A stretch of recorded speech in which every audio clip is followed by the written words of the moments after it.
Please hit like, share, and subscribe. Now enjoy the Practical Guitarist podcast.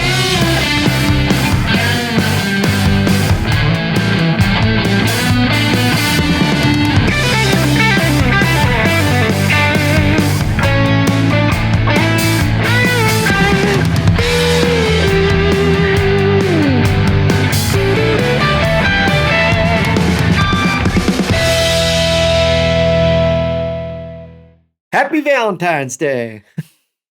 Dude, cut the bleeding heart bullshit. I'm not bleeding heart because this is who you see. This is who I spent Valentine's. I spent Valentine's Day with my kid, as you know. Before we started, I went shopping today, and I went shopping and spent as much as I would on a guitar on a dryer. And like I told you, nothing sexy about that. I got I think it's an LG. It's an LG or Samsung. Oh, and it's got smart troubleshooting technology. And here's what really ticks me off. So this is something I didn't tell you. Dryers only come with a 1-year warranty. If you expect, if your dryer breaks in a year, it's because it was broken when you got it. Or you have to pay extra to get an extended warranty, in which case you're at their mercy to come out and fix it. That's which is, hey, my dryer's broken. Yeah, we'll be out in 90 days. Yeah. I mean, my parents had a warranty on something recently. It was an appliance. I forget what it was, but they were like trying to get somebody to come out and look at it, and it took them 3 days for them to even schedule somebody. Just and to it was look. Like, well, we have to check your warranty, right? And then they came out and looked at it, and they're like, we'll be back next week to fix it. And it was, that's the warranty game, unfortunately, especially for that kind of stuff right now. And when you pay for these ridiculous warranties, like $100 and something or $200, it depending on whether you want 2 or 3 years. Let me tell you something. If an appliance can't last 3 years, I don't want it. And yeah, and that's we talk about throwaway culture, and that's basically the world now. I mean, even these are expensive items. Yeah, even in the music industry, though. I mean, think about how many people are gigging with snark tuners. I see them on Bottom Asa stuff. I mean, and I know. So that those things are being used. It's mind-boggling, man. It really is. I would venture a guess. So, if you buy an appliance, like I bought my dishwasher this summer. Yep. Of course, it's got a 3-year limited warranty, and I'm like, yeah, limited because you're not going to fix anything. Right. And I was kind of sitting there thinking, like, do people actually call repair people for these appliances anymore? No. I mean, because I've seen brand new refrigerators out on the side of the road, like, waiting for the scrappers to come by and pick them up, because we don't really think up here is a whole thing. People, you're not allowed to throw away anything. So what ends up happening is somebody comes by with their junk truck and they throw it on there instead of the garbage people.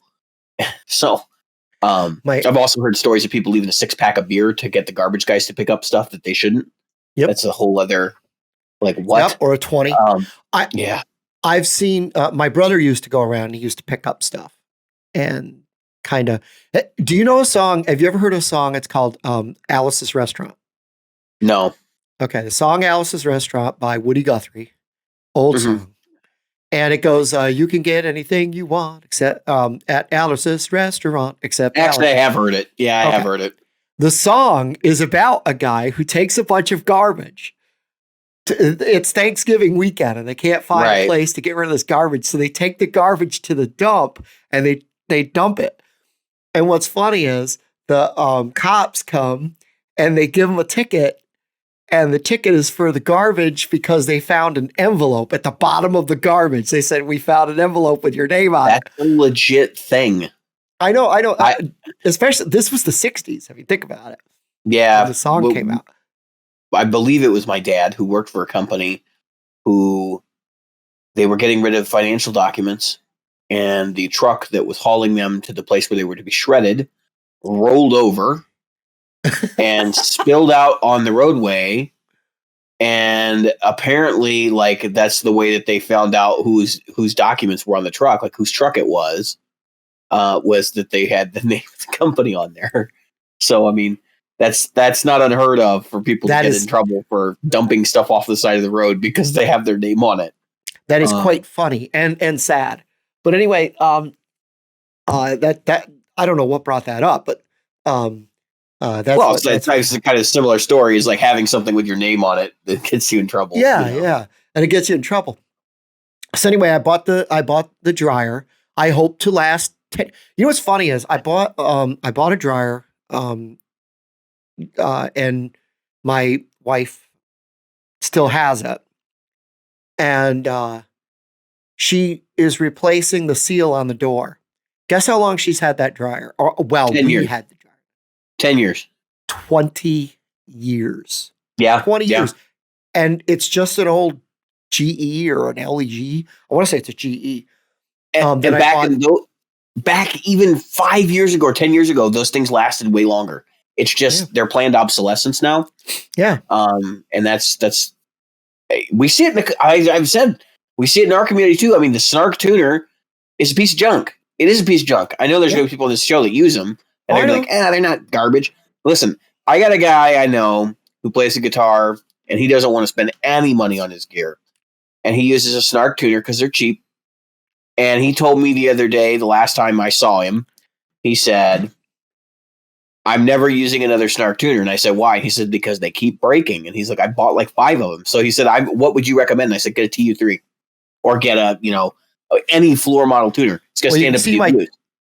Oh, it's out of it. I've got it cropped in the thing, but my TU3 is right here. And then this is my RoboStomp.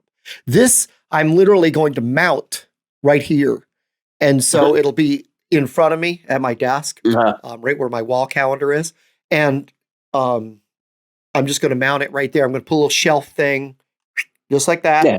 And picture shelf. Yeah, picture shelf. Like the ones I have for the albums behind me. And I'm just going to put it right there. And that is going to be my, because this is where I do all my work. If you looked down, I have one of those rolling pads that you buy from Music Nomad, and that's what I use for this. So, mine's under my desk right now. I think everybody has one of those at this point. They're ubiquitous. And I'm going to have a TU3 or this on my board every time, because I'm not going to trust a Snark. I mean, it's one thing to throw a Snark on my acoustic, which is right here. Do you know what I like them for? If I have to tune up before I go on stage, I'll be, sitting off to the side or, wherever, and I'll tune up. And then when I get on stage, I plug into the tuner and I tune again because it's a force of habit. I want to make sure that I don't have as much setup time to do on stage as I can. But it's something like worth noting. I've got a Polytune clip on here.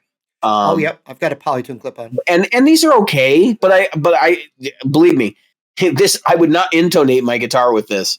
And I have intonated my guitar with plenty of pedal tuners, but not this. This is not that accurate. I can tell you from experience that this is not the same electronics that goes into the Polytune that's on the floor. I owned one, and that was far more accurate. What do I have? How much was that?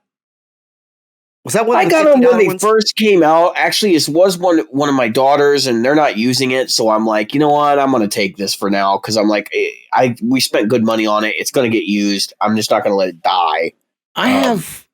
What do I have?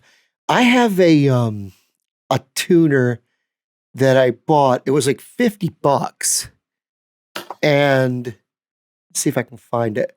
And it's in one of my gig bags because that's the one I actually take. These stay here.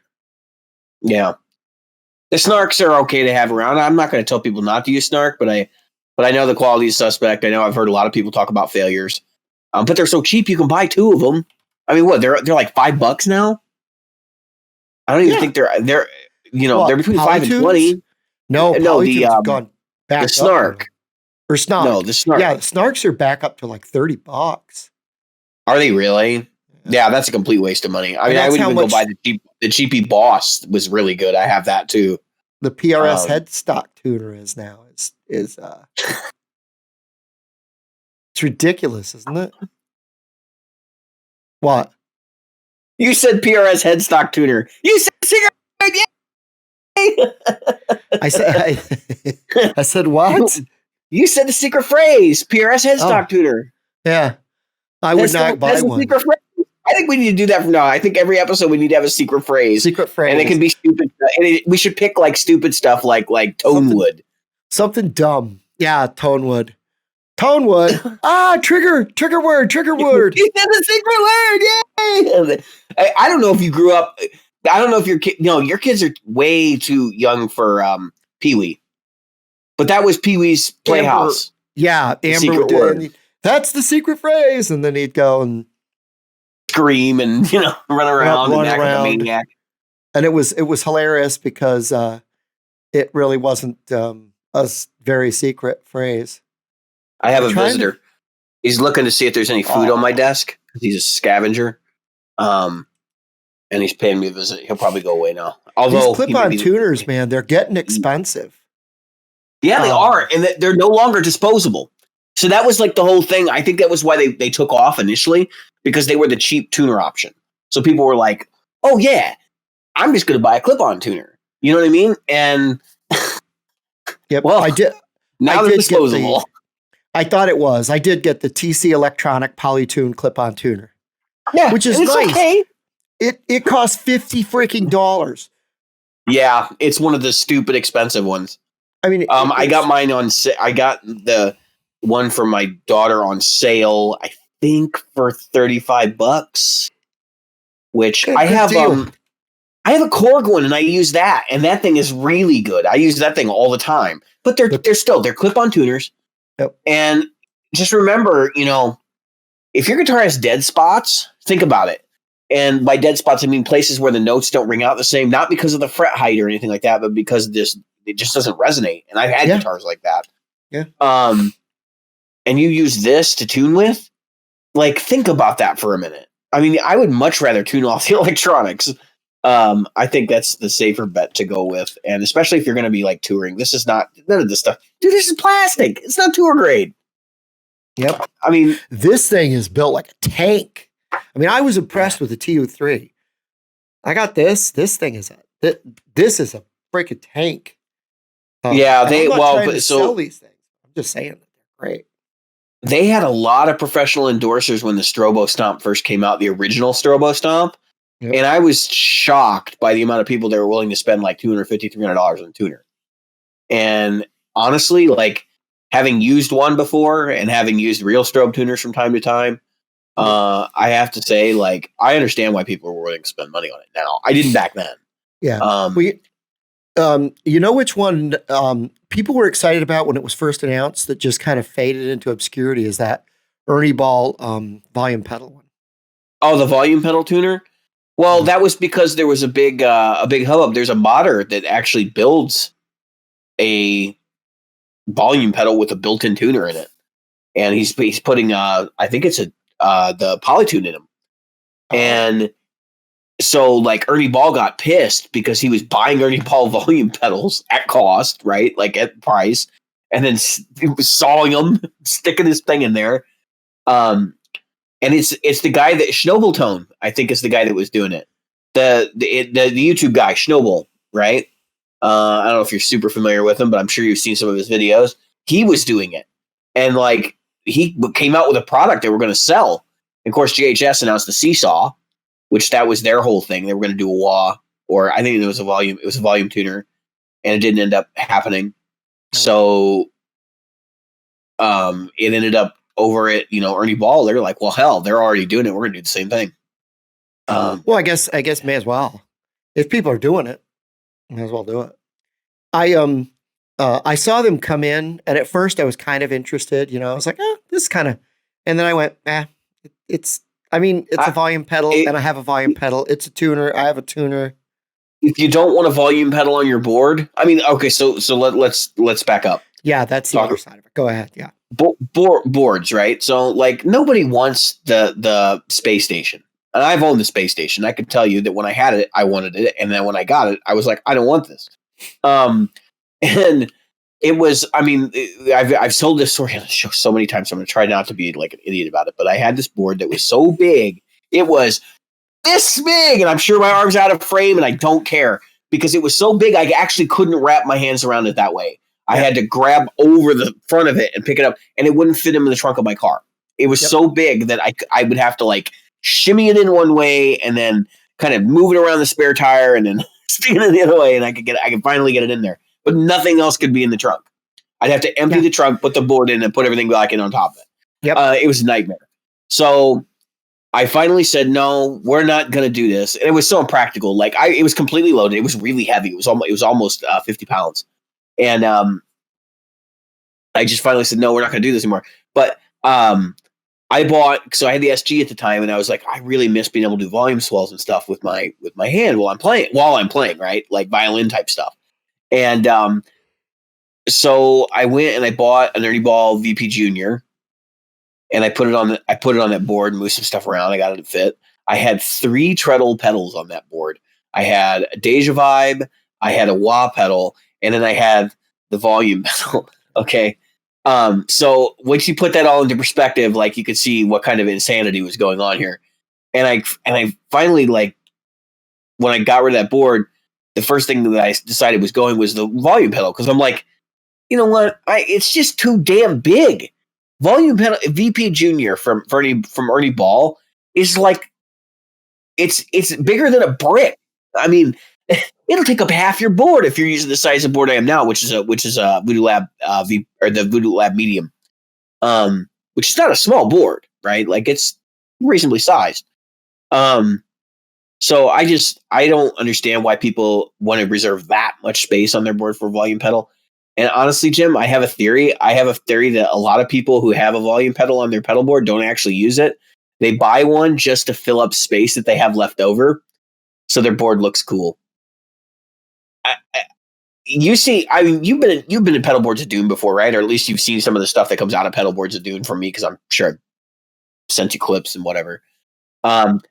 There is like some of those people have like a fantasy about what their board looks like. I'm like, I don't care what it looks like. I honestly don't care what it looks like. If all my pedals are yellow, it doesn't matter to me. Because I get to the point where I don't even want to look down at my board. I know where the switches are. I know where I'm standing in relation to it. I know where the switches are. I don't look down when I'm playing. I try not to anyway. I do end up looking down, of course, but so the volume pedal junior thing is just a joke to me. And speaking of throwaway pedals, I mean, the string in those things, like what the hell were they thinking? You could use steel cable and it would last for a decade, or 20 years without ever having a problem. They use a string. Well, it's easy to replace. Well, apparently it isn't, because a lot of people send them off to get them replaced. So I don't know. Maybe some people just aren't good at it. I get that. I can understand that. I just, so talking about that, about the, the pedal. Let me just say that there is no, like, I look at my pedal board right now, and there's a lot of redundancy on there. Yeah. I have the caverns, and I have the MXR, what do you call it? And I have a built-in reverb on both amps. I don't think that's necessarily redundant, but I can see where somebody can make Phase 90. Yeah, my Univibe, my Phase 90, my chorus. Those are redundant. Nah, disagree. Totally, no? all 3 separate effects, especially the Univibe. You were saying they were redundant. No, what I was telling you was I don't think you need any of them. There's a difference. Oh. So, like, I have on my board right now, I have a phaser, I have a chorus, and I have a Univibe. And all 3 of those things do distinctly different sounds. The 2 most related are probably the Univibe and the phaser. The chorus is just a whole other animal. And when we were talking about that, we were talking about most people could get by with just a modulation pedal, a dirt pedal, and, a wah. Like, there's just, some people act like you need all these different things to do your whole gig, and it's because they're trying to nail the sound of some, obscure recording that no one in the audience cares about. So that's what that was related to. But I think, if you really want to go all out and you want to have, some modulation options, that's perfectly acceptable. But not necessary. What I was trying to get at is I've got 12 pedals, right? And other than the tuner and the wah, I look at I've got the Keeley, the dark side, and I'm wondering is what am I thinking?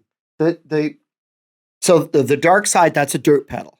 My bottom row is pretty much dirt pedals except for the dark side's a multi effect because it has flange and does it have Univibe too? Rotovibe. So it has some sort of, and it also has delay. It depends on which one you want to use. It's three different things you can use. I've been using it in the fake Leslie thing, the Rotovibe. Right, right. It's just a Univibe. Then I have the 50/50. Then I have the Paisley, and then I have a friend of mine gave me Seymour Duncan's version of the TS9. It's called the 805. Oh yeah, which is basically a Bad Monkey clone with some tweaks. Is that what it is? I don't know. Yeah, because the Bad Monkey is a tube screamer with 2 extra knobs. I mean, or with an extra knob, so it's bass and treble instead of just treble. Yeah, I wasn't going to look a gift horse in the mouth, so I said, okay, I'll take it. I'm sure it's a great pedal. Like honestly, the Seymour Duncan stuff I've seen has been great. So it's really good. I like it. It's become a bit of a on pedal. You know what I mean? And it stacks well with the other stuff. Are you got the? I'm assuming you're getting ready to gain it like 9 o'clock, and then the volume boosted or something like that. Yep. Yeah. Yep. The volume is boosted a little bit, and the gain is. I would say that's the way you're supposed to use that pedal, but I've said it about fuzz faces and been totally freaking wrong, so I'm just going to shut my mouth. Well, yeah. Like I said, it's a. Well, you said it was, but it's supposed to be like a TS 808 or whatever, and then and then of course I got the compressor. I use the compressor as a boost. I mean, that's my clean boost. That's just my boost off on off. And I have a second one. I don't know where I put it, but it's here somewhere. And what I'm wondering, so as I'm using fuzz more, I'm trying to get that. The toughest thing, and you know this, the toughest thing is to get the fuzz to sound good with a single coil and it's impossible, by the way. Well, it's not with the same settings for sure. Right. That's what I'm saying. I got to find the guitar I'm going to use it with, and then that's the one I've got to say, okay, this is the one that I'm going to match so like even the way I do it, Jim, I mean, all my guitars right now that I'm playing are pretty much single coil in nature. I got single coils and P90s. I do have I take it back. I got the Shingze now. That's humbucker, and I've got the Kiesel. Now the Kiesel's super bright, so I don't have any issues with it because it puts out enough high frequencies, and that's usually generally the problem. That like humbuckers don't really people think, oh, well, they're fatter. They put out the same amount of highs as single coil, but they're just fat. No, they don't. The reason why single coil sounds like that is because it's putting out an insane amount of treble. Because of the super focused response, right? Like there's nothing to change the inductance, and so it is what it is. Yep. But I bought this guy, the Kingmaker, thinking this was going to be the solution to that because it's got a treble control. I can plug whatever guitar I want into it and then just treble. And actually, by and large, it is. I'm just not super happy with the way that it feels. And I've been playing with this more and more the last couple of weeks. And there's a reason it's on my board right now. Let's just put it that way. But it's not going anywhere yet. I haven't decided what I'm doing with this guy. I actually really like this pedal, but I just, I be honest, I bought a really fancy, expensive camera for the show, and I'm for the show and other things. But I'm sort of, I'm like, this thing is looking like $100 right now. That's what it's looking like. And I'm kind of thinking, maybe. Yeah, you got to think in. Maybe I can offset my camera price a little bit. But yeah. So I've been thinking about the because I'm going to be gigging again. I just had a band. They kind of tricked me into joining them. So what I would do for your case is I would take each guitar I have, get the board sounding good with that guitar, take a picture of the settings. Yep. And then do the next guitar. Take a picture of the settings.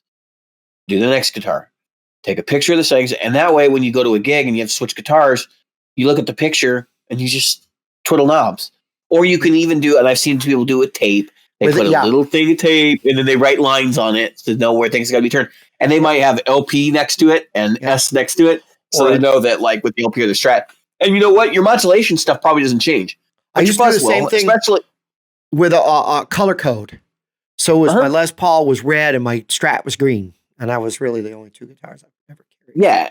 And so for your purposes, like, the only pedal that I think you really need to modify is probably your dirts, your input level, your output level, so your gain and then your output and then, whatever your EQ settings are. And then of course on your fuzz, like you're using basically muff style fuzzes. So what you would want to do is probably you're going to tweak the treble up just a hair. You don't want it up too much because actually fuzz is supposed to be pretty warm. But you don't want it to be bass heavy, like on that side of things.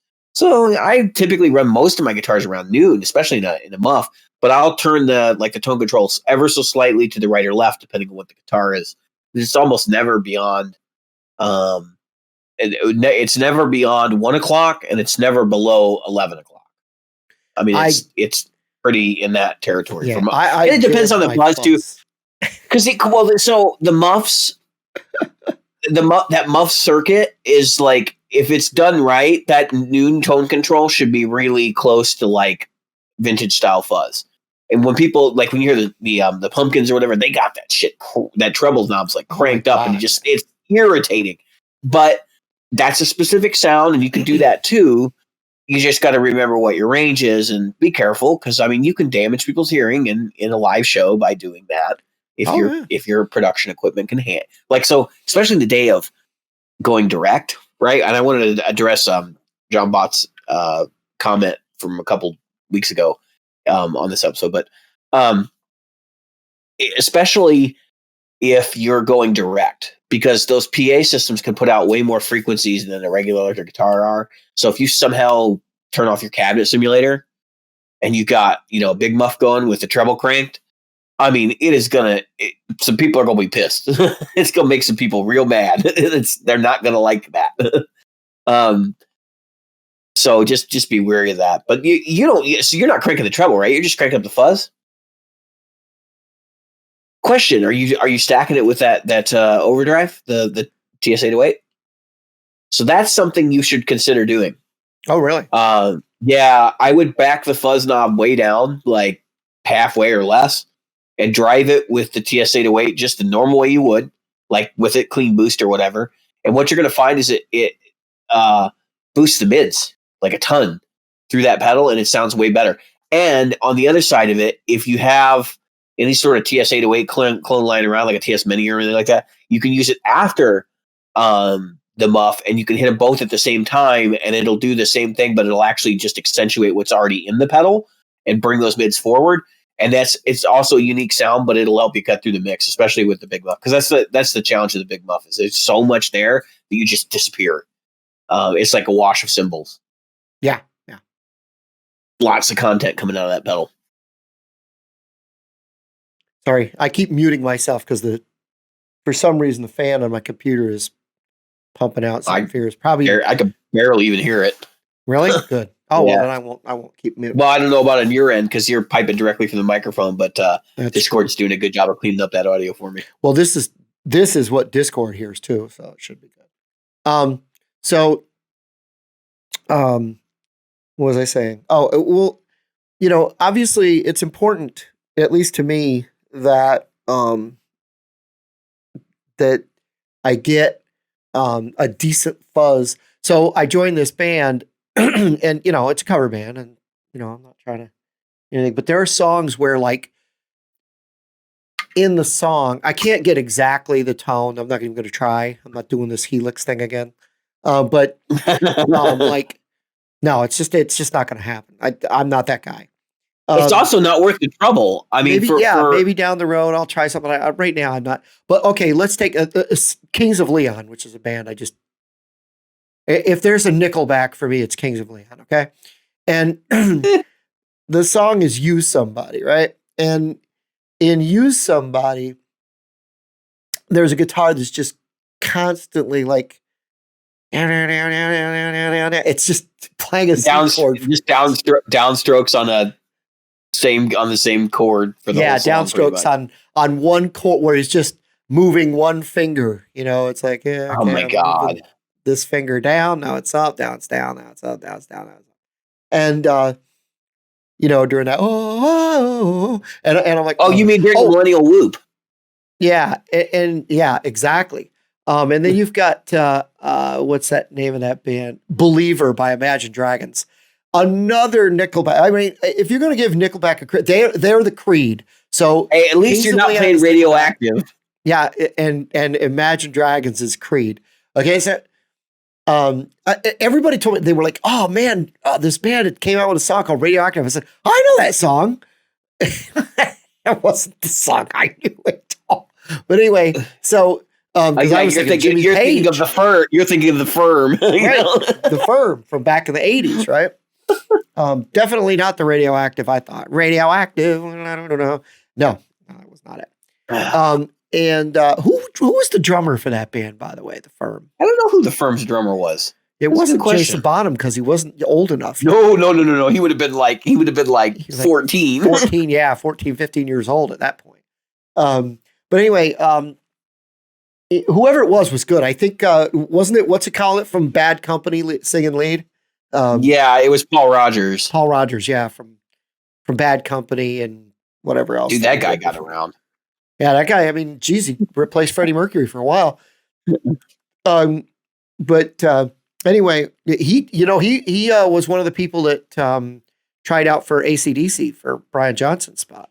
Well, he actually, so like Freddie kind of handpicked him while he was alive. He said they were at a concert one time watching Free, I think, and he told the guys, he said, if anything ever happens to me, he's like, you guys should get that guy. Yeah, you should call that guy. I can believe that. I really can believe it's true. It's true. It happened. But anyway, in those songs, it's got like this fuzzy thing, but it's like way, it's like the beginning of Pink Floyd's "Wish You Were Here," where it's got what you're hearing in those songs is like a dual rec or a triple rec. Yeah. And it's heavily gated. It sounds like a freaking synthesizer. It doesn't sound like a guitar. Yeah. And I know exactly what you're talking about. And that's something that's been around since like the new metal days, where they were doing so much with gating that they were like completely cutting off, notes and stuff so that it would get this effect. That, for what it's worth, I think that's what you're reacting to, is more or less just like typical guitar amp, but hey, we're gonna cut the and we're gonna lo-fi the shit out of it. Yeah, and then they run it through, like an AM radio simulator EQ. Yep. That's exactly what I was gonna say. It sounds like it's coming out of somebody's tinny AM radio that they're holding up to the microphone. So it's all, and in a song like that, it was probably done not because they wanted it to be all mids, but because they were listening to it, they're like, it's going to be really hard for us to balance this with everything else. So we'll just make it all mids. Yeah. Yeah, I can believe that. I can totally believe that. Yeah. So yeah, this is the set list here. And how many of them you got to learn? Like you've never played before? I've never even heard of, let's see, there's one called Good Kisser. Tell him I'm a good kisser. It's a female singer, so a lot of these are. But let's see. I've never even heard that song before. There was one by a guy named Jared Nyman called "Lover Lover," 2 chords. It took me a long time to learn that one. I won't go into my. Sounds like when I joined Old Stumpy. Yeah. I still don't know how to play half Old Stumpy songs. I just follow along. Imagine Dragon Believer is way too much work for what it's worth. Let's see. I've never played Something to Talk About by Bonnie Raitt. So that was fun. Okay. All right. That would be a fun song to play. Yeah. There's some interesting chord stuff going on in that song. She goes and she does a weird key change at the end. There's a key change that goes up. It's a whole step, right? Yeah, it's a full step. Yeah. Yeah, she goes from B flat, or no, it's a minor third. She goes from A to C. Oh, that's why I was going to say, I thought it was a minor third because I was watching a thing where they were talking about modulation in popular music, and like that one is the song they reference for the minor third key change. That's a big jump. And then and I'm doing a solo over that, both in the A and in the C. And then what else have I never played? There's a few songs on here I've never played, and I didn't even know. I've never played "Give Me One Reason," Tracy Chapman, which is a good song, great song. I just never played it before. There's a song called "Vice" by Miranda Lambert. Sure. And stuff like that. So I'm like, oh, "Last Request" by Nutini. Let me see. There's one called Paolo. What's his name? Paolo. Oh, that's it. "Last Request," Paolo Nutini. Interesting. Okay. I guess I could do that. It's actually not bad. It's not a terrible song. And then there was one in here called "Breathe," and I thought it was the terrible song by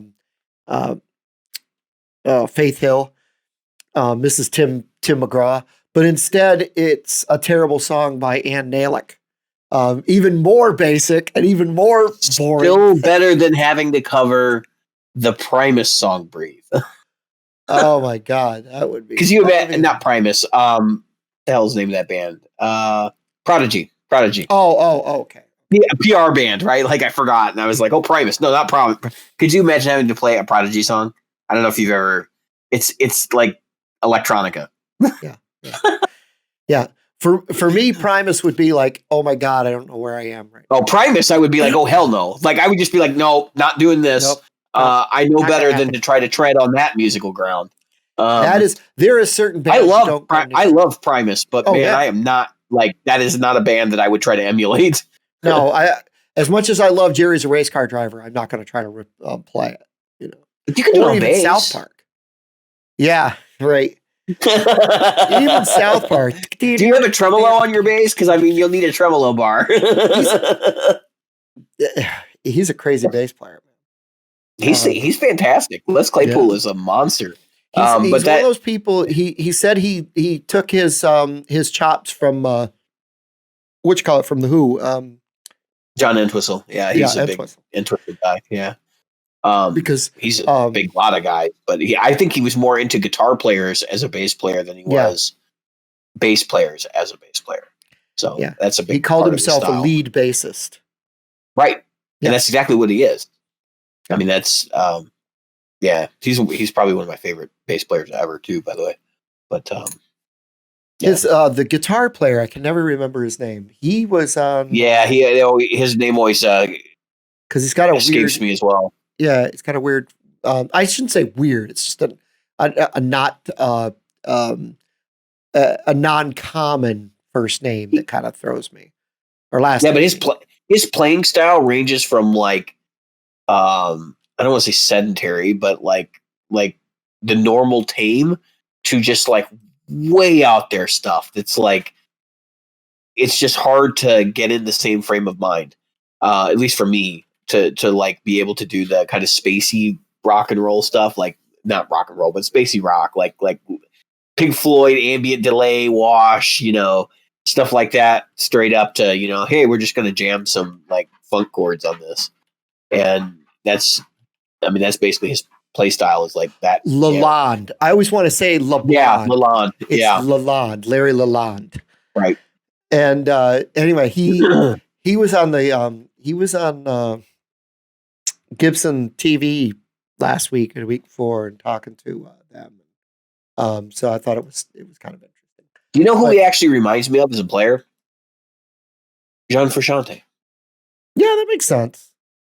Have you ever seen them in the same room together? Perhaps they're the same person. I doubt that. I sincerely doubt that. They are not the same person. But their playing is kind of like in the same... Yeah, I guess stoner rock style. I would just say in that, in that ballpark, which is a very wide ballpark, but I sort of associate those two guys together a lot. Not Dave Navarro though. No, Navarro is not nearly the. I mean, don't get me wrong.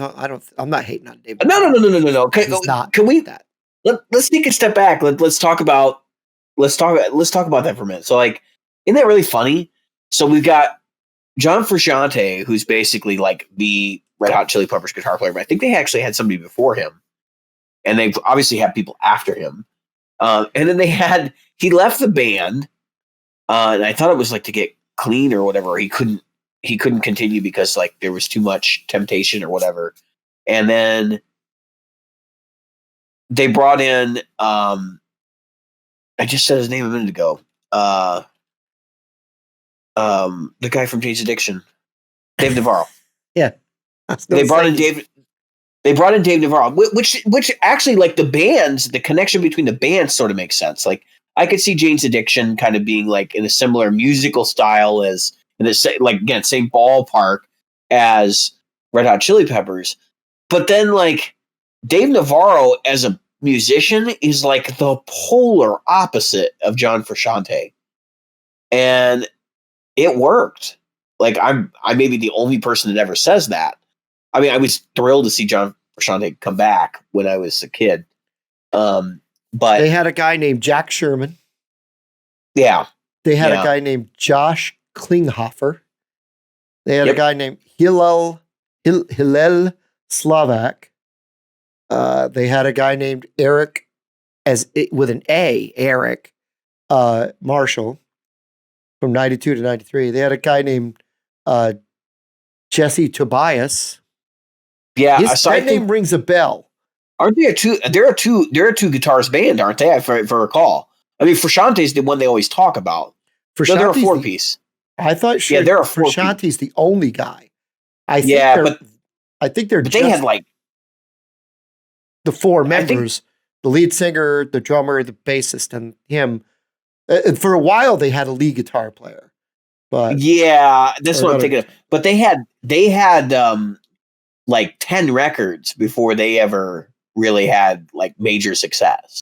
They were an underground band in the LA scene for a long, or it's Southern California, but they were an underground band over there for a long time before they finally like hit it. And Frusciante was part of that lineup. Yeah, they had Hillel Slovak before Frusciante. Right. Frusciante joined in 88. Yeah. And that was right before the band like blew up. Because I know people that were fans of them before they blew up, who are, obviously older than me, but they always bitch because they're like, well, after they hit it big, they weren't as good anymore. Well, their sound was totally different.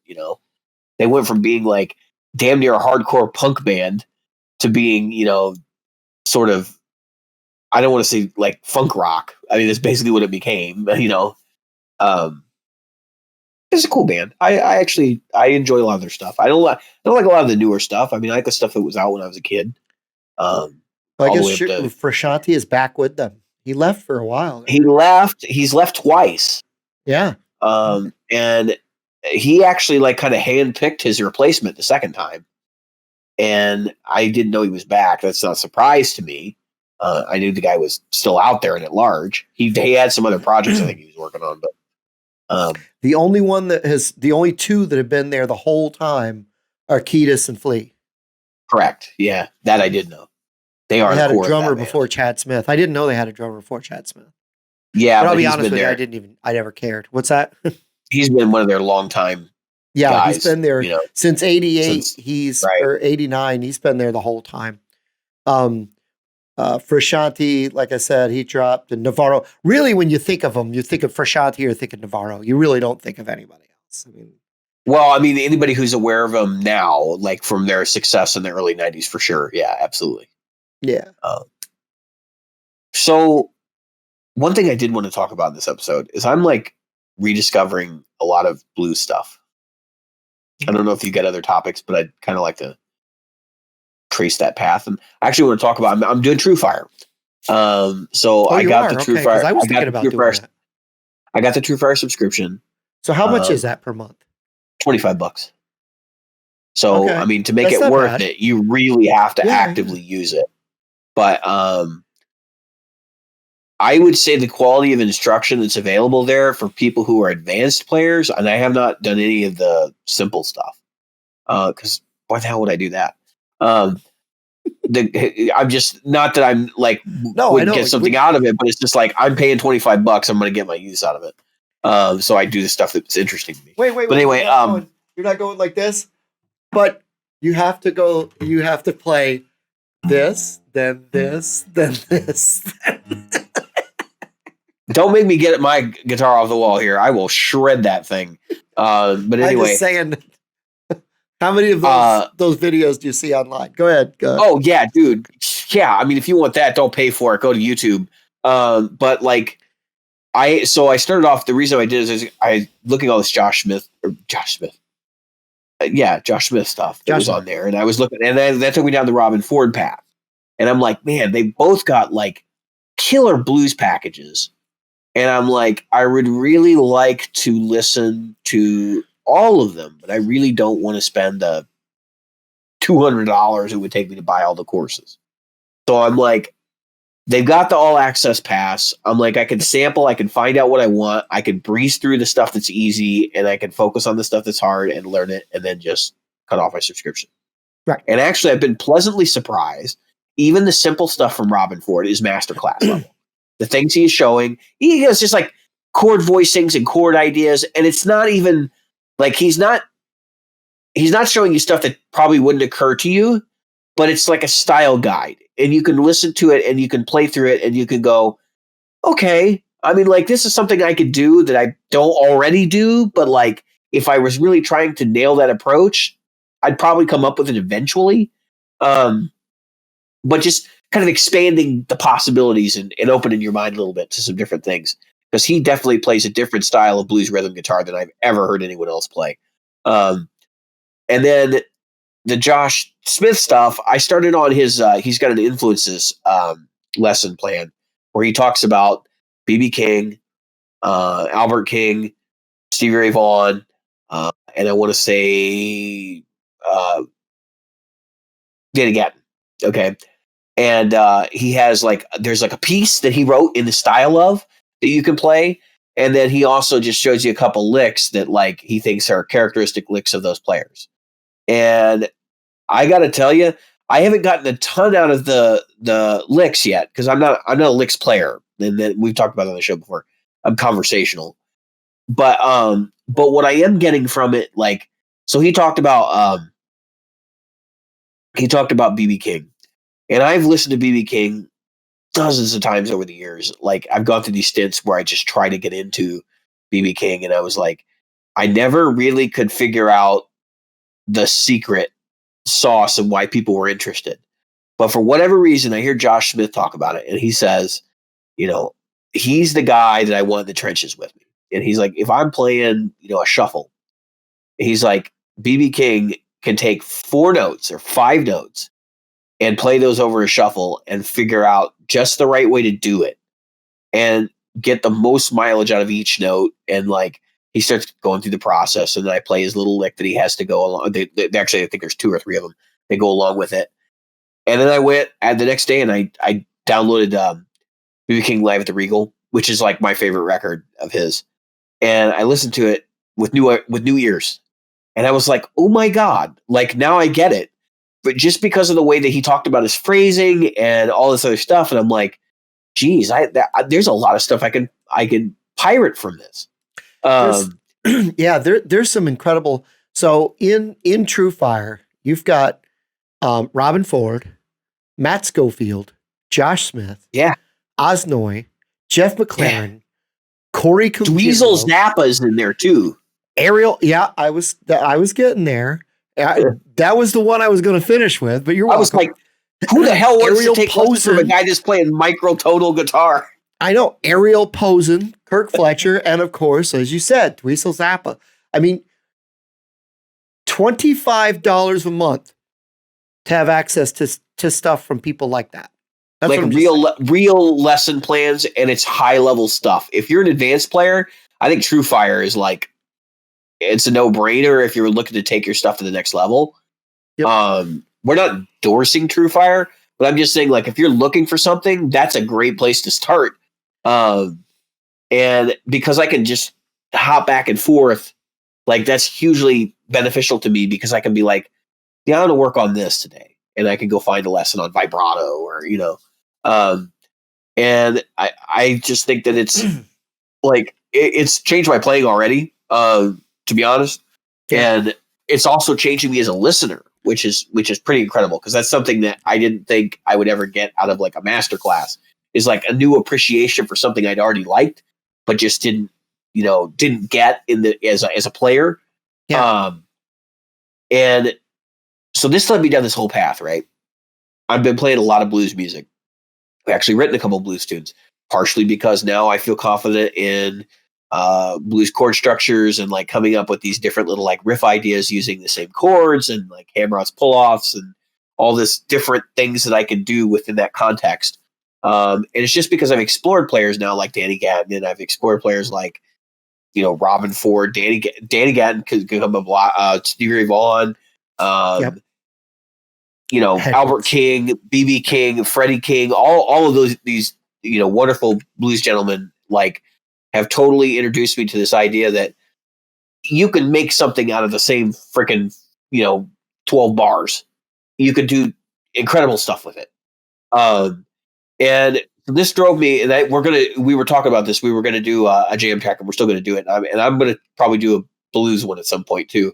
But I wanted to say like what my approach has been and how things have changed for me, and some like takeaways that I think for anybody who's exploring this kind of music that might actually help you. So in the evolution of the show, I knew what the major pentatonic was when we started the show. I wasn't using it over dominant seventh chords. So like it took me a while to sort of wrap my head around that. Of course, I've known, everybody knows pentatonics. That's the first thing you learn on guitar. But I think the application of the major one, because it's a little bit more complex and you have to kind of develop your ear for it, is something that people avoid. I know players who, when I'm playing the major pentatonic, they look at you and they're like, what? And they've been playing as long as I have it or as good as I am. So let's just, keep that in mind. So that was the starting point, right? I'm like, okay, so now I know this, and I'd already been playing around with the idea of using Dorian over certain parts of 12-bar blues, especially minor, 12-bar minor blues. Yeah. So when you have minor seventh chords, Dorian opens up somewhat. You can use some of the phrasing from it to get away with stuff. Now I didn't know, so this is the thing. I didn't even know that I was playing Dorian when I was doing it. Because I was just thinking like, well, I'm just adding this color tone here, this color tone there. And I was overthinking it, right? Like I even now saying I'm playing Dorian might be overthinking it. It might just be color tones that I'm adding to what I'm playing. But I tend to gravitate towards things that come out of that. So that was one thing. Yeah. We have Cat Jim back here. I thought that was hilarious. So exploring that, right? And then that led to, hey, what if I use, and I've kind of gone back and forth with some people on what this actually means. What if I use Mixolydian against blues? And what I realized was it's probably not Mixolydian in the same way that you would think it is, but like over the one, you use one mix, Yeah. And it's doable. And it sounds pretty cool, actually. So then I get into this idea of like, okay, let's try some different modes. And you can change your Mixolydian key to match whatever the dominant seven chord is and make some interesting licks out of that. Or you can, and this was the one that kind of blew my mind, and it came out of Josh Smith with the dominant, or he was talking about using diminished against blues changes as a passing tone. And I sort of realized like the blues. So if you're playing dominant, or if you're playing a dominant seventh chord and you play diminished against it, dominant seventh actually isn't that far away from a diminished chord. And you can sort of fudge it a little bit, and you can play some diminished licks against the dominant seventh. They sound sort of off. They sound sort of Middle Eastern against it. But you can also use that diminished chord to pull right back to the one. Oh yeah, no, right. But that's that would be like a passing chord where you would pull. You can use it against any chord in a blues, right? Where you just want to have it. It's a flatted whatever the next chord is. Whatever, yeah. And you use it against the chord to lead. You can use that for leading, especially if you're just learning about leading. But so if you think about this play, when you're a 3-piece specifically, and you don't have like somebody actually playing the chords, like you got a bass player outlining them, you can play diminished in that same spot on your, and imply that diminished pull towards the dominant 7. Right. And when I realized that, I was like, so now I'm exploring whole tone scales and all this other stuff because I'm like, well, what else is out there? What else is going to work for me? And really what I'm starting to learn is that, and I think everybody sort of comes to this realization at some point, but not necessarily a true one, but the realization is there nonetheless, which is that all 12 notes are valid against, in Western music, all 12 notes are valid against any chord. That's right. It's just the amount of, like, how far away do you want to be from the tonic? And, you know what I mean? Right. And how long are you going to sit there? Yeah. Especially, and what you're hitting them on too against the groove, against the beat, right? So like you could get away with color tones and passing tones in between, your major beats or your swung beats. It's a lot easier to get away with it on your swung stuff. Exactly. And I did a recording for that one bit that we talked about. The ambient track. So I did the recording, my take on it, but I wanted to get some video of it, so I've kind of got to mime my part or something. Or just shoot some slow video of your guitar and your amplifier and your pedals to go over. That's what I was thinking. Something that can go over there, because I've been asked to do a demo, a couple of demos of some of my gear, so I'm going to do some demos, and I thought that would be a good demo. And that was when I was struggling with the video versus the audio, and I got great audio and didn't get video, and I got video or didn't get audio, or I was like, anyway, because I'm just not a person that's going to make 6 minutes. I'm not even going to make 2 minutes of audio from jam tracks.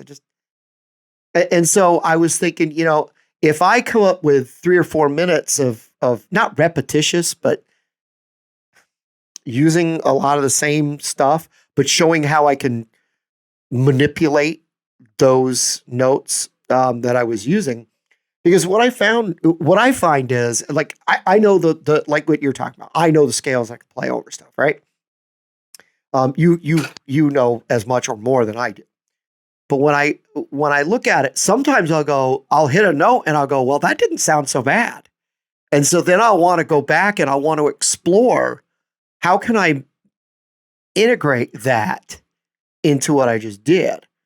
And that is where I think I discover what I can do versus what I've been told I can do.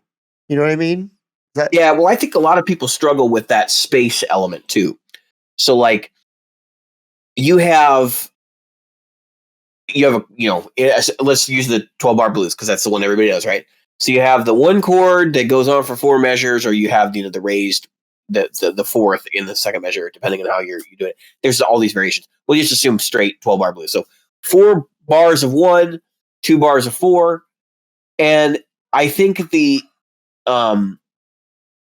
challenge people have is like, okay, so if I play my minor pentatonic for the 4 bars of 1, so the 1 minor pentatonic, and then what do I play in the 4? Do I play the 4 minor pentatonic? You can. Or do I play the major pentatonic, the 1 major pentatonic? You can. Do I play the it gets into this, like, you go down this rabbit hole of like what's valid, and it's like, right. Well, what do you want to be? It's almost like art at that point, like in visual art, when people go to class in college and the teacher says, or you got your project you're supposed to be doing, and teacher comes and goes, "Why aren't you working?" And you look at them and you say, well, I don't know what I want to do. Can you help me decide what I want to do? And they go, what do you want to do? It's like, because there's just so many pathways and avenues that I think people just get lost in it. And everybody kind of goes down this path where they seek advice from others. And I'm not saying that's not a good way to do things. Believe me, I've learned a lot from talking to other people. But when you talk to somebody else and you just like get this cemented in your head that that's the right way to do it, that can be dangerous too. Because I was watching somebody and they were talking about, oh, you can play minor on the 1 and then you can play major on the 4. And that was just the way they did it. And it was like, I never really learned a different way. And then later on, I learned I could do the major on the 1 and I could do the major on the 4 or the minor on the 4, and then I can also play, those other keys. And it's like just expanding your options. Like that's really what it is. Like learning what your options are and not getting paralyzed in this. Well, this is the approach I take because it's the easy way. And really that's I think the easier way to think about it. And actually the interesting approach you took to picking a jam track was that I was like, well, I want to play through the chords, so I'm going to pick a chord progression I'm familiar with. I'm going to do a blues thing. I'm still going to do yours as well, but I'm like, but now I'm starting to think about it. And it's like the reason why I'm probably really okay already with being conversational as opposed to being a licks player is because I always played along with whatever progression I heard, and I figured it out by ear. Like this is how I want it to sound, and it wasn't like there was never a time where I said. I would always hyperanalyze it afterwards. I would look at it and say, oh, I was playing a minor scale and it was B minor against this other chord progression, which wasn't B minor. And like, so clearly that's a mode. I don't know what mode that is.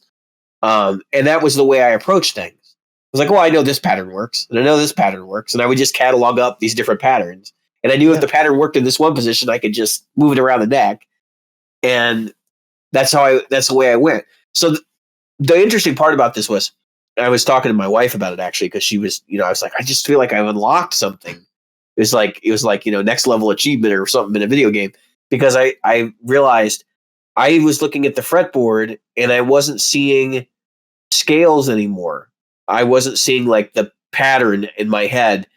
I was just saying like, I was sort of seeing like, okay, these are the tones that are going to make it sound like this, and these are the tones that are going to make it sound like this. And if you play these in combination, it's going to do this. And just starting to see the outcome more than the pattern itself, which is something like we're talking about major and minor pentatonic. I could see them in the same spot, occupying the same space, and just knowing like, okay, to get a major tonality out of it, I need to hit these notes to flip over, or just knowing that the chord progression was going to dictate, what was going to be valid and what wasn't, which is a totally different way of looking at it. I know you were looking at what Elevate Jam Tracks, and they do the thing where they have the fretboard with the different scales on it, and then they flip scales at different times.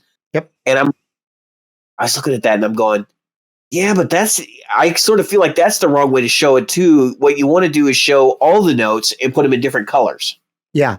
And that was something that like I said, I mean, I use the elevated jam tracks, but I don't necessarily follow. I wouldn't expect you to have to need anything like that. That's right. In fact, I think most of our listeners probably don't need something like that at this point, but it's there. It's a tool. Yeah. It doesn't hurt. It doesn't hurt to have it, in front of you. And then sometimes if I wasn't looking at stuff like basic like that, sometimes I wouldn't make the conclusions I do about what I'm doing, I'll tell you, a light bulb moment for me happened a long time ago when someone was explaining someone was telling me about arpeggios. This is long before a cage system and everything else. People weren't talking about that yet. I'm sure it existed. I'm sure somebody discovered it, but this was long before that. But here's a little tidbit that some people don't know, and I still tell people and they go, no, and then they go, oh my God, you're right. And that is that every chord, I don't care how much you extend it, is thirds. It's just thirds. And so you're either major thirds or minor stacking thirds, right? You're always stacking thirds. And you're either stacking minor, major, minor, or you're stacking major, minor, minor. Or major, minor, major.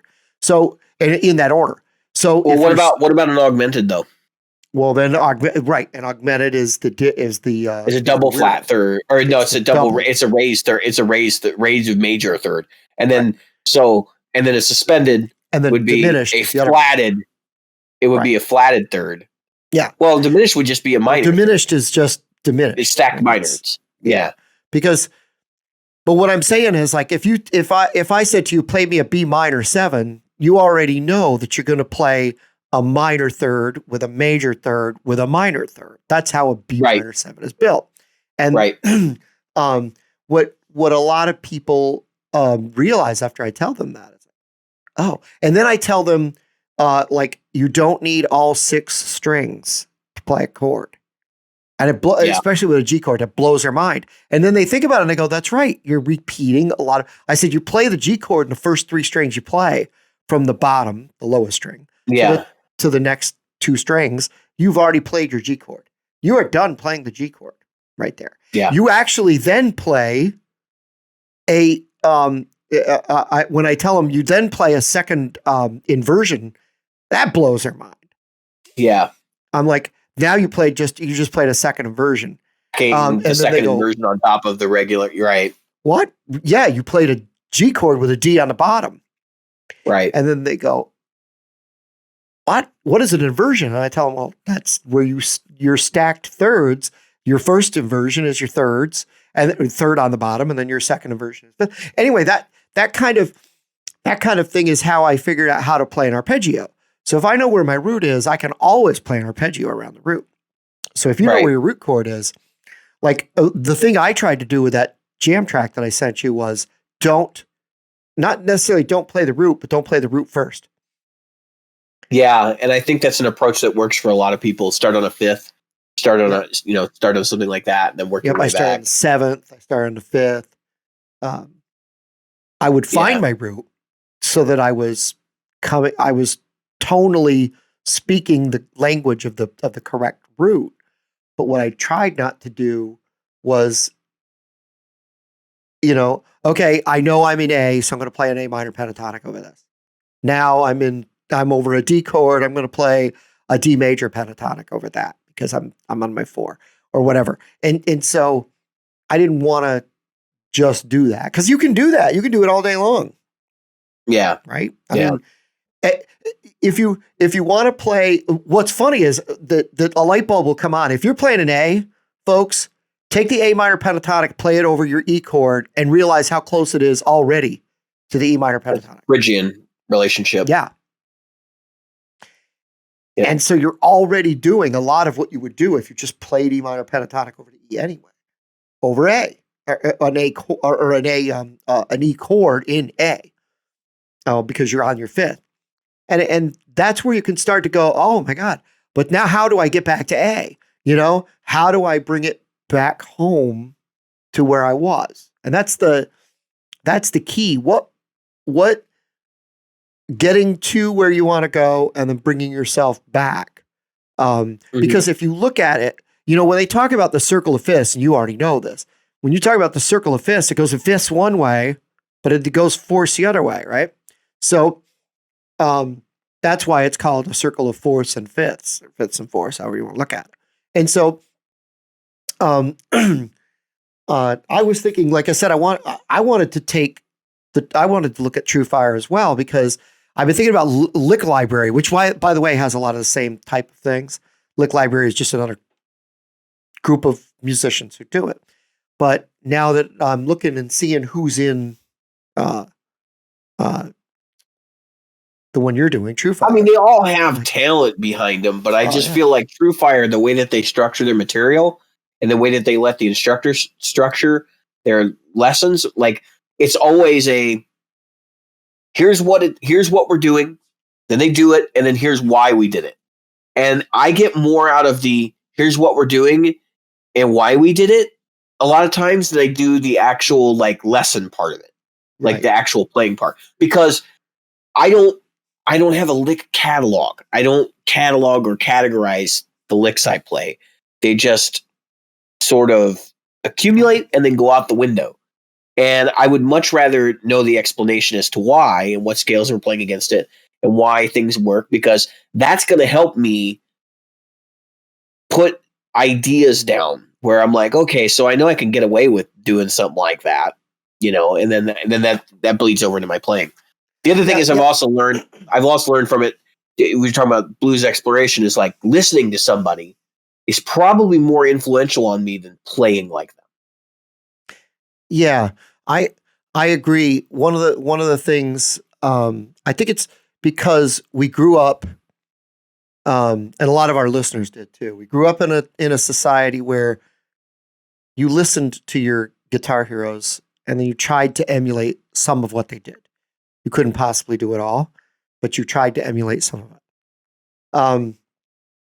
How many nights did you sit? Like I've said before, where you took the needle or the fast forward rewind button and you figured out how to play a song right around the time you destroyed the media you were using to learn, right? Yeah, and then you had to go buy it again. You had to go buy it again, right? I couldn't believe you could actually wear out CDs, but I have done it. Yep. There is a limit to the number of times you can play a CD, folks. And even though it's a lot, take my word for it, I've destroyed them. What I was getting at there is this. Now, I can't imagine being a kid of my son's ages or my daughter's age. We're in there. My son's turned 21 on March 1st, and my daughter's 26. I can't imagine trying to go where somebody says, okay, D5. It sounds like they're playing bingo when they explain. It's like D5, D7, D9, B8, E8, E10, B8, B10.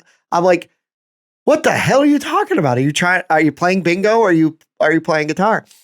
And it's because because they do that, here's the thing that's lost. And I want to stress this. And you chime in if you think I'm wrong, but this is what I would lose in that is, what is D8? And why are you playing E10? And what does that mean? And what is it? When you're talking about like like extended chords like C9, because an 8 and a 10 wouldn't be. Oh no, I'm talking about the string and the fret. Oh, the string and the fret. The string and the fret. Oh, that's what I'm talking about. E9, E10. Yeah, well, that's a way for them to get around the graphical explanation of what things are. I used to notate them as fractions. I would have like fret over string, and I would just fraction it out, and then I would say, okay, this is the sequence you're going to play, 10, and 6, the chord, and then you could translate it into tab if you needed it that way, or you could just figure it out the 3 or 4 times it would take you to play it before you would actually know how to do it. Well, what I'm getting at is if I take what I just explained, by the way, was the top part of the E or the A pentatonic, minor pentatonic. Right. And the thing is that what they don't do, because everybody will say, it's the E minor pentatonic or the A minor pentatonic or whatever. And the lazy part is to go, okay, it goes, like I said, G9, and then E8, or B8, B10, E8, E10. It's like, okay, but what did I just do there? There's 5 notes there, but what are they? And what did I do? And what did I accomplish there? And so how does that work over A minor pentatonic? And how can I apply that to E minor pentatonic? Or how can I apply it to G minor pentatonic? And because what happens initially, if you think about it, if you're a positional player like that, all you're going to go is, okay, I'm in E, which is this many frets away from A, so I have to move this many frets, and that's what I'm going to play. Instead of knowing these are the notes. It locks those people into the block style of playing. Actually, I think that's where I think the cage system sort of does that too, because it breaks everything down into positions. And it's like, well, I can't play a position that includes notes from the other position. It sort of begs the question of, do you need positions, or you just need to know where the damn notes are? I mean, I think the positions are a great way to learn where the notes are. Right. But I never learned it that way. I learned it as, okay, so I knew that these notes were the next ones in the order, and I could go like 1 extension or 2 extensions higher.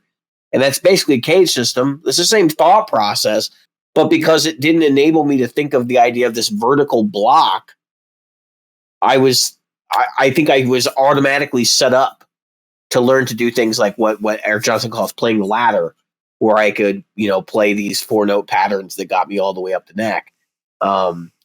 And I could do that all by ear now. So I'm not even I don't even look at the patterns really anymore as a pattern. I just see it as like, these are the notes that are valid against this chord. That's not a new development. Like that's been going on since we started the show. But for me, the new stuff is like applying theory to things and deciding that certain scales that you wouldn't think worked against something do work against something. Yeah. Just finding the right approach. Yeah. I was just talking about, a general light bulb moment. I think. Yeah, no, for sure. That for me, I think it would be, instead of strumming a chord, a good idea for someone would be, okay, instead of strumming your chord, just play your chord. In other words, break the chord and play arpeggios, and just play arpeggios, and try to find a new arpeggio to place every time you do it. And that way you start to realize, oh, this is G, oh, this is G, and this is G, and this is G, and this is D, and this. Even if you're playing 3 simple chords, have you ever noticed like there'll be a 2-chord song, and yet you'll hear some beautiful tones over it. I know because you've done it. Where you take, even if it's a minor to 1, and you go back and forth, or a two. What is it? A 2-6-1, 2-5-1, 2-5-1. Thank you. 2-5-1 in jazz, right? Take a 2-5-1, and just basically like their jazz tune. Most jazz tunes are just 2-5-1, like done in different keys. I mean, people are like, "Oh my God, listen to all that complexity, that harmony and complex," and like it's like that's a 2-5-1 done over and over, and with like 20 different key changes. Like what the hell? And it's like not minor, like simple key changes. Obviously, they're jumping from melodic minor, which that's another thing. I gotta stop before I go any further because I'm gonna look like a total idiot. I have to admit something. I knew natural minor. I knew harmonic minor. Yep. I knew natural major. I did not know there was a harmonic major. No, I did not know that. It never occurred to me that I could just play a harmonic major. You can just play harmonic minor, starting from the 3rd of the minor, and that's harmonic major. Yeah. Okay. I did not know. This is the one that busts my balls, though. I did not know that melodic minor was different than natural minor. I did. I had never heard anybody play it and say that's melodic minor. I was just thought it was color tones. And then I saw somebody say, we're going to play a melodic minor today. And then they did the scale and I went, that's not melodic minor. Like, what do you, no. And then I played it and I went, wait a minute. That's the raised 7th. And there's another tone in there. I forget what it is offhand, but if I might guess it 6th. And I realized, oh my God, here's this other scale that's like closely related to diminished that I didn't even know existed. And then it just like my brain broke because I was like, I've been playing 20 years and people use this all the time. I hear it like I'm playing it and I'm going, you're kidding me. Like this is on every record I've ever loved. And I didn't even know it existed. I have a tendency. Yeah, I have a tendency to play the harmonic minor. So I stay away from the melodic minor. Well, harmonic minor is really cool. You probably play natural minor. Natural minor. That's the one I play. There's 3. Natural, melodic, and harmonic. Yes. I tend to play flat 3, flat 6, flat 7, which is natural minor, right? Or is that melodic minor? I'm trying to remember. I think that's natural minor. I don't know offhand what. I think that's natural. I've always think about it in terms of its relationship to the major. One is flat 3, one is flat 3, flat 6, flat 7. One is flat 3, flat 6, dominant 7. And so, major 7, or the other way around. I think the major 7 one I think is the natural minor. Yeah. No, that's harmonic minor. It's harmonic minor. Harmonic minor. That's the one. So that's why I tend to play always flat 3, flat 6, flat 7. When I'm playing in minor, I tend to do that. But that's not always the rule, especially not pop music. Because nobody uses harmonic minor in pop music. I mean, that's because that sounds like classical, like or even Spanish influenced or Arabic influenced music. Yep. In that it has that raised seventh. Yep. But melodic, natural minor, not melodic minor. Natural minor is used in, I mean, pretty much everything. I just the harmonic minor is the melodic minor is the sophisticated jazz sound, right? Like when I heard that, I was like, oh my god, I thought that was like whole tone and all this other stuff. It's really just this other minor scale that I didn't know that they did that, and it has to do with that the reason those scales exist, why there's 3 different minor scales, has a lot to do with the difference between Pythagorean tuning, in other words, pure tuning, and then the Western, well-tempered tuning system, equal temperament. So, well, yeah, and it's how you apply your harmony to your song to be able to get.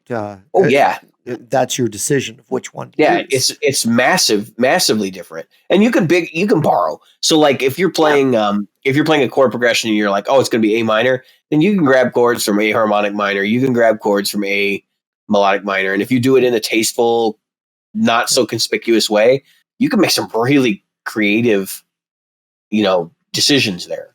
Right, and you can take your chord progression and turn it from a boring progression that's continuously going back around to something a little more tasteful, a little more colorful. I was for a long time, my approach to writing music was like, I will not use a triad. I was like, okay, no major, no minor. It was all going to be sevenths, extensions, all the way up to 13 and like beyond. And I had this realization one day. I'm like, but man, sometimes that triad just sounds really good, or even just that power chord, like that G power chord, that the G5 chord that Eddie Van Halen used, without the third on the A string, like that. I was like, that was kind of the realization I had. Was like, yeah, sometimes it works just to use power chords, but I spent a long time coming up with voicings that worked with gain, for seventh chords and diminished chords, and I never really got into augmented stuff. But that's another thing I probably should explore more, is like augmented and how to play against it. Augmented always seemed like a passing tone to me. Every time I've ever seen it used, it was never used as a chord to land on. It was always a chord to get from one place to another. Whereas I have seen diminished chords as the chord to land on, but it typically is in kind of avant-garde sorts of music, like Frank Zappa and that kind of thing. Yeah. That makes sense. When I do dabble, one of the things that I'll say this. So I hear a lot of these blues like instructions, and believe it or not, I hear the same song every time, and it's funny because I can sing it right over top of it. And you know what song I hear a lot? It's that song that goes, Georgia, Georgia. But I think that's you being locked into a melody and an idea, and not so much like the attitude and stuff that comes through. It's like blues for me in a lot of ways is about attitude. And I don't mean attitude like, I'm a jerk today or whatever, but I mean like just your approach to it and how you as a player respond against what the other band members are doing. And it's almost like the performance is more on display than the songwriting, in the sense that you're really more or less like, it's about your personality, who you are. People went to the blues clubs in the 50s and 60s to see guys like B.B. King be B.B. King. They didn't go to see, this great song, I don't think, in the same way that we would go to see, Queen play Bohemian Rhapsody when Freddie Mercury was like, it's a great song, right? Like, right.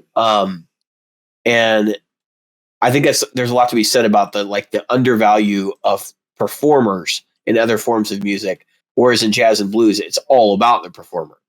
But then again, I also think they're the most challenging forms of music to play because you have to be on. You cannot make a mistake. Like, not in the sense that you can't make a mistake, but like you have to be very deliberate with your choices and you have to say something.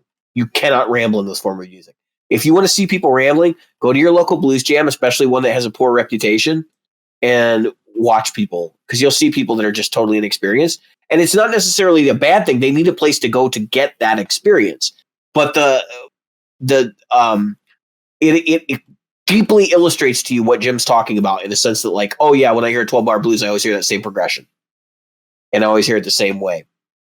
And like, I agree in a lot of ways. Like, I can, you can take Clapton style blues and you can sing Stevie Ray Vaughan lyrics over it. As long as it's the same chords, you'll get away with it. I'm not even talking about the chords. I'm talking about what the people decide to play over it. And sure. And I think there's some stereotypical stuff that right. Yeah. And it's that's the limited vocabulary, even if you're not a lick player, because that can be an issue with that. But I think the limited vocabulary in the sense that I only have these 4 scales that I know that I can use here, here, and here to draw from.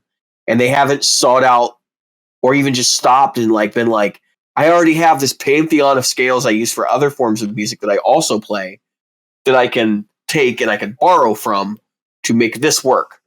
And I think that's a critical moment for a lot of players that puts them into that next level.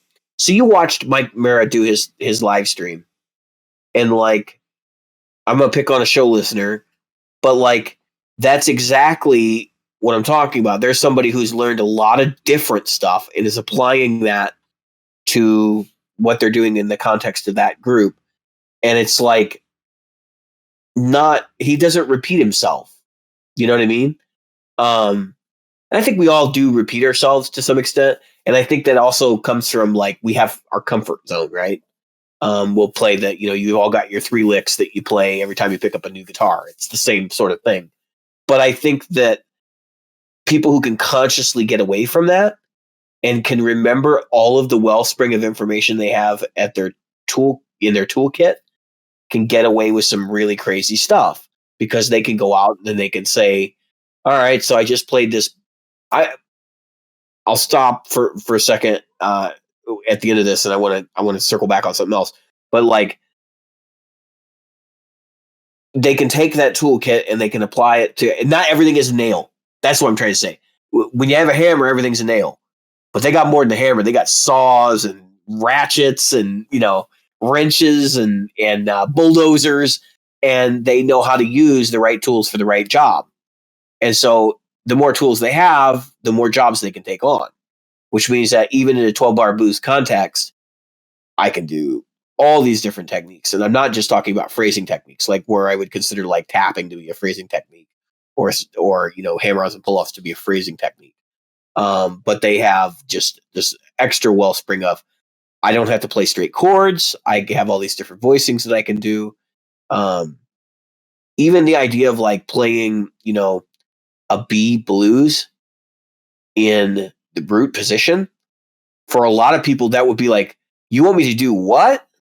But it's like, we should, as players, know how to do that.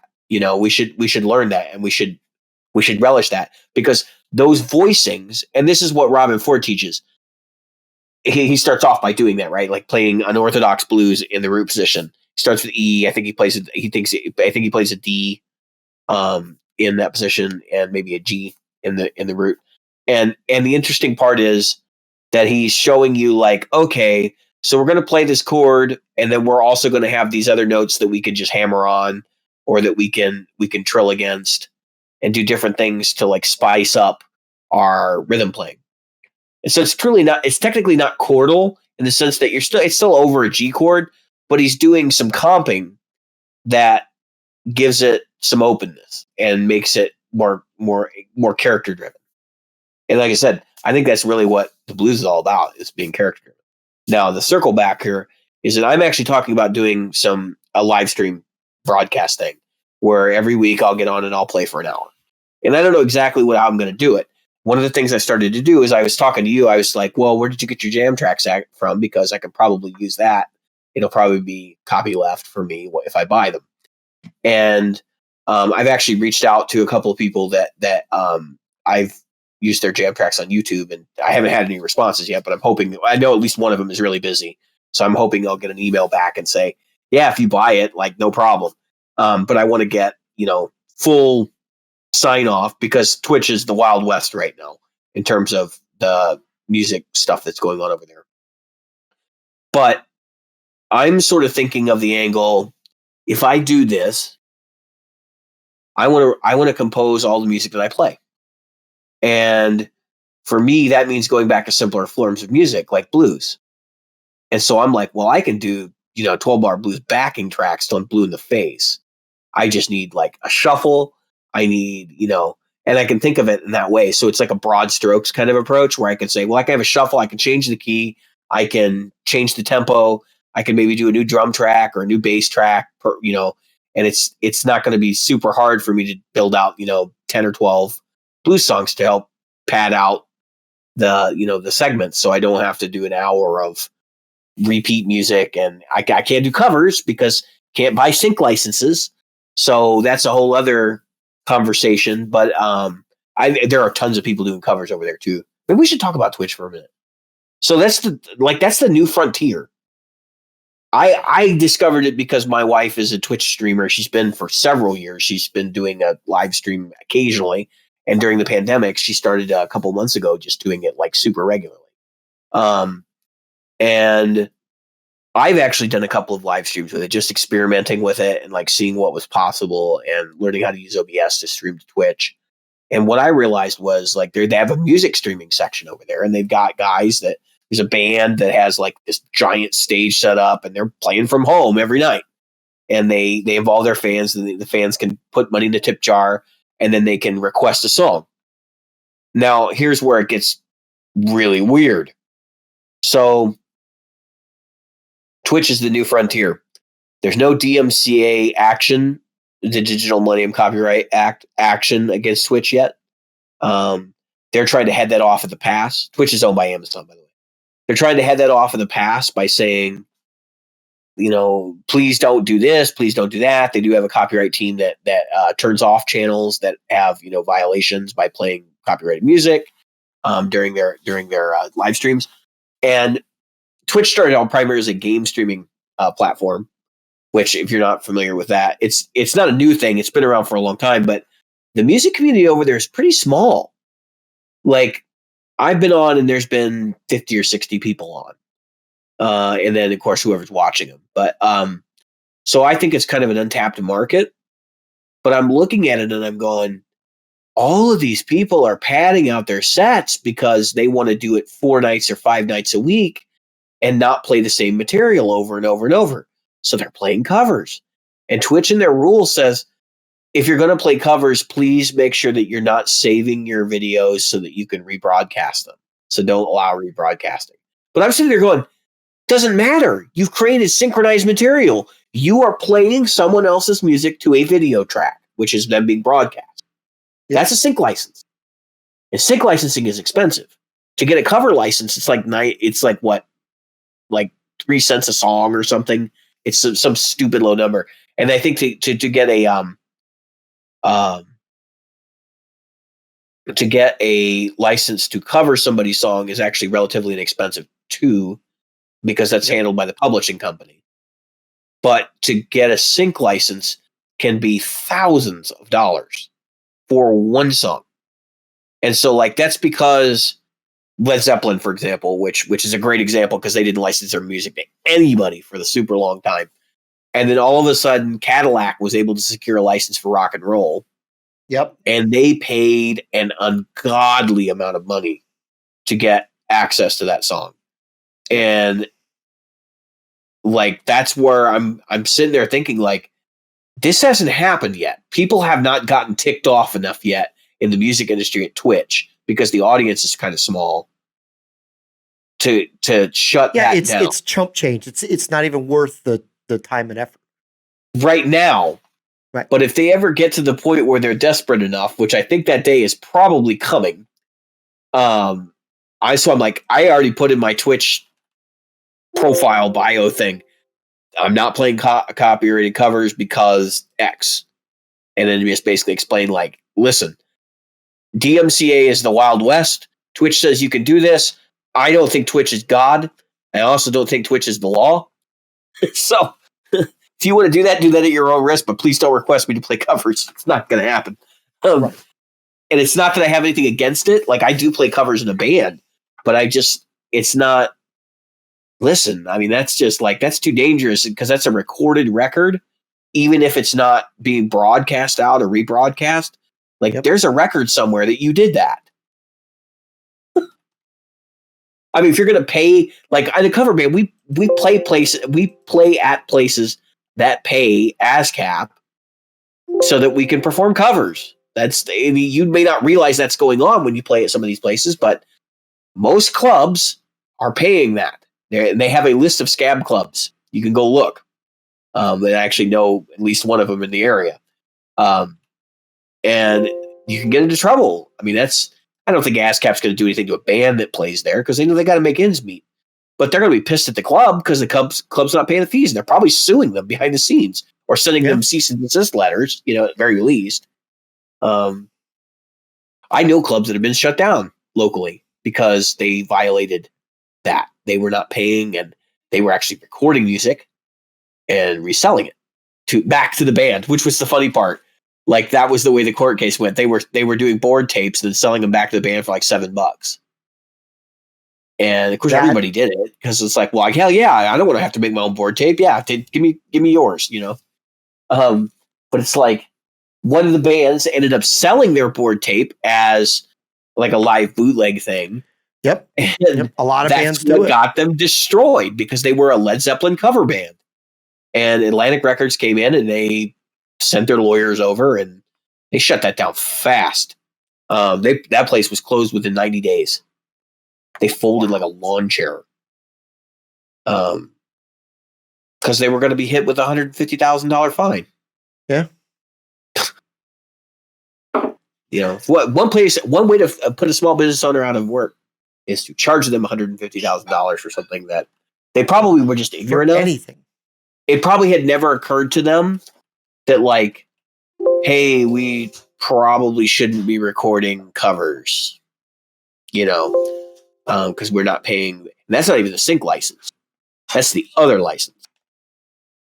So if you're wondering if there's any noise bleeding through for our audience, there's some people doing some dishes in my kitchen, which is okay. I pay the gremlins to do dishes, so. The gremlins. Mm-hmm. Speaking of gremlins, there's one. Get out of here. Well, believe it or not, she wasn't in the frame. Oh, good. The cat was. The cat is. Oh. You can see your cat's back. Well, I would like the cat to get out of there too. Cat's on my Lone Star cabinets. I was teasing my wife. I was like, when my Fillmore shows up, I'm going to have to get another blanket. Is that why I was going to say you're going to have to get another cat blanket? Literally, another cat blanket. So I have blankets. So I have a Walking Dead blanket and I have the cat blanket, and they just go over my amps, even though they're in their covers, just to give me a further level of protection from cat claws. Because I just don't trust them. My animals want to kill me, so I just don't trust them. That's funny. But I've got so the Fillmore has not gotten here yet. Did I mention that I got a camera for the show? I think I mentioned it. Yeah, early. We did that first. Yeah. That's a good idea. I will not be spending much money this year. Gear wise, I'm gonna be flat out. I'm not gonna say what camera I bought or how much I paid for it, but let's just put it this way. I did not anticipate spending that kind of money on that. But I needed to do it because I want to start getting content out for the show, and I needed to change my process for doing it. That's part of the reason why I have not been doing demonstrations and lessons and those kinds of things, because I didn't have the tools available to me to do it in a convenient way. So this camera has an audio input and all that stuff. So I'll be able to do a lot of that. It's hard for people who think that what we do every week is easy. You got to remember, we do this setup, we do this breakdown. This usually takes about 3 or 4 hours out of our week just to do the one day in the time frame. I'm not talking about anything we do outside of it. I'm talking about just this. We have a little bit of discussion before, we have discussion after, and then we have discussion during the week. But this little bit, here in this typically takes us between 3 and 4 hours. Last night we were on the phone for a couple hours. Not all of it was podcast related, but some of it was. And a lot of it is to test this stuff. To make sure that we're going to be... ran through an OBS setup that's going to actually improve that time somewhat. Yeah. But it's still, we still know there's stuff that's going to have to be done in post. And really that was part of my problem with my video workflow, was I was going to do all this stuff and then I was going to put it in my computer and then edit it for 6 or 8 hours because lighting is never good, or just trying to get certain things to be better than what they were when I did them. And I suddenly realized, I was like, I got to stop beating myself up. Plus, I mean, there are other things I want to do with my camera too, but I'm just kind of thinking just having that workflow improvement. The podcast is probably my second most important music project, and first being, of course, my own music. But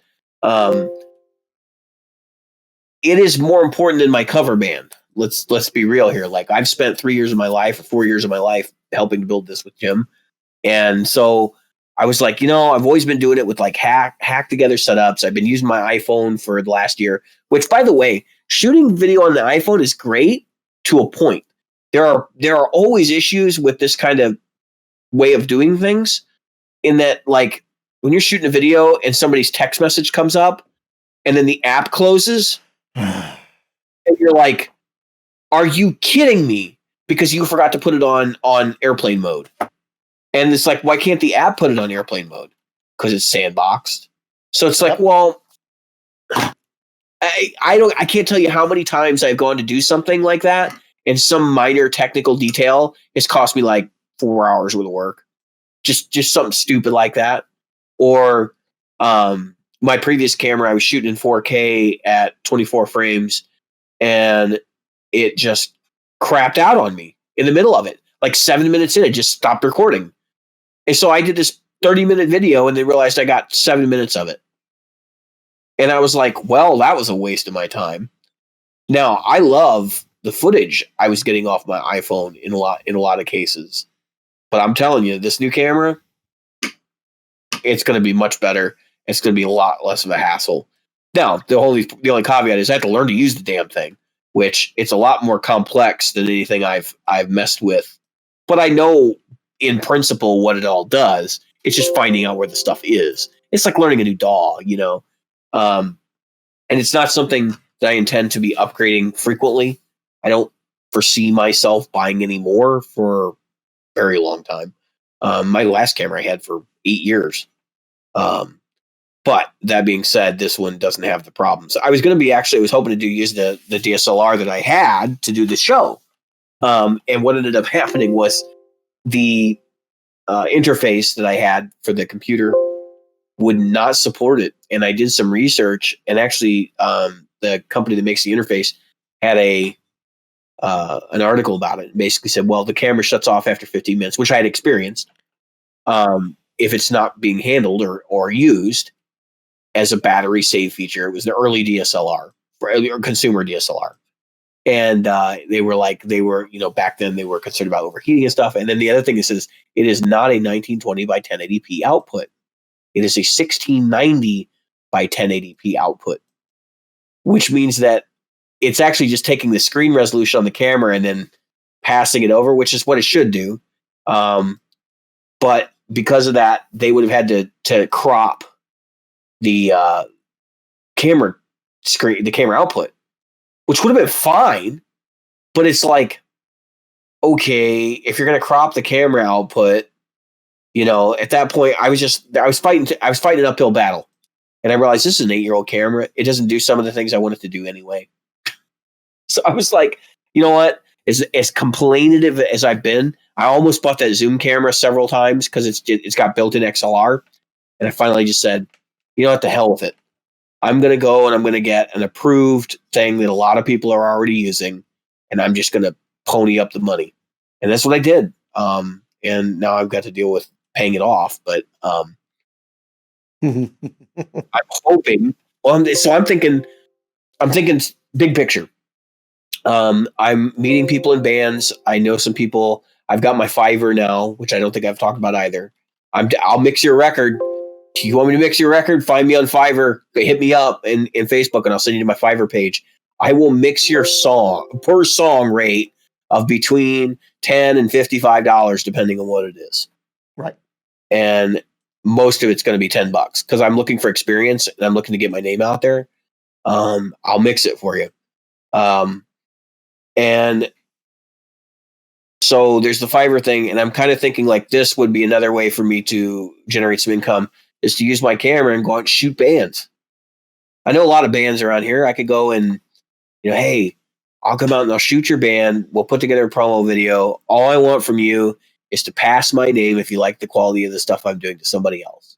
Yeah. And I used to do that with consulting. Like I would help somebody out and they say, hey, if you like my work, I'm not going to ask you to pay me. Just tell your friends and they will pay me. Like that's. Well, don't tell them you got this for free. Because what you don't want to do is you don't want them to find out that, oh yeah, well, you did this for so-and-so for free. Why won't you do this for me for free? Tell them. I'd be honest. I'd be like, well, that was promotional because at that time I was not looking to charge because I knew that I needed to get in front of people and that was a promotional thing. But you got to be diplomatic about it because I've definitely been with people who are like, well, I'm not paying if they didn't pay. And I'm like, well, fine. And you ain't getting shit. And that's basically the way I walk. Find somebody else. It's a tough road. I hear so many different things from, especially, of course, what's his name? You mentioned him earlier, the producer guy that does the videos. Which one? No, you didn't. That was somebody else that mentioned him. The guy that used to do, he'd yell and scream and say the F word a lot. Glenn Fricker? Fricker. Yeah. Glenn. Yeah. He talked a lot about how a lot of bands screwed him out of his money. Oh, sure. I mean, sure. That's why he has taken such a hardline approach of half up front and all those different things. Yeah. To make sure that he was getting compensated. And I would absolutely enforce that outside of a digital platform like Fiverr or some sort of contract situation. I mean, if somebody's not going to give you $20 or $50 for their work, then they don't deserve it. I mean, the reality is like me going out and hanging out with a band for an hour with a camera and like just trying to film things and get interesting shots. And I have no qualms about doing that. I would actually partner up with somebody. I had know some people that would be able to help me so we could get multiple angles. And we split $50 to go out and sit with a band for an hour, $25 a person. Yeah. One person pays for the ride there and then band gives you free beer. Like I don't drink, but I'll sit there and shoot you. Like, I get a soda or whatever you drink. Well, the press kit is the most important thing, man. And everybody wants to be on social media. So that's right. Why the hell not? I'm bringing my GoPro to the gig we're doing Thursday. You should. And you should. And actually, I've even talked about that. That's another thing. I have some people I trust that could go with me to open mics and stuff when this all blows over, and I can set it up on a thing in the back and just be like, all right, film away, because I don't I would not leave it on the table unattended. Somebody's going to have to watch with that. With this stuff that's going on, you're in a different city. With this stuff that's going on here, I could set this up the way it's sitting right now, and I could just leave it. Yeah, I could. And I have seen people do that. Like I've gigged with people that like have pretty nice equipment and they put up their GoPro in the audience and like, I'm like, you guys are crazy. I would not put up anything like that. I didn't go to the bathroom with my guitars on stage unless somebody was right there watching. Yeah. And I've been known to give people like $5 and be like, keep an eye on my stuff,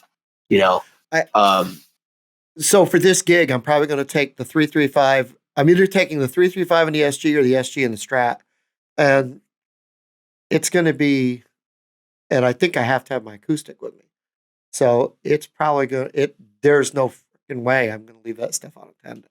Plus, I don't know if I'm going to take the Marshall with the Captor X doing the volume dump thing. Yeah. Or if I'm going to take the You like that attenuator. You like that attenuator, don't you? It works great. I've never had an attenuator that sounded that damn good.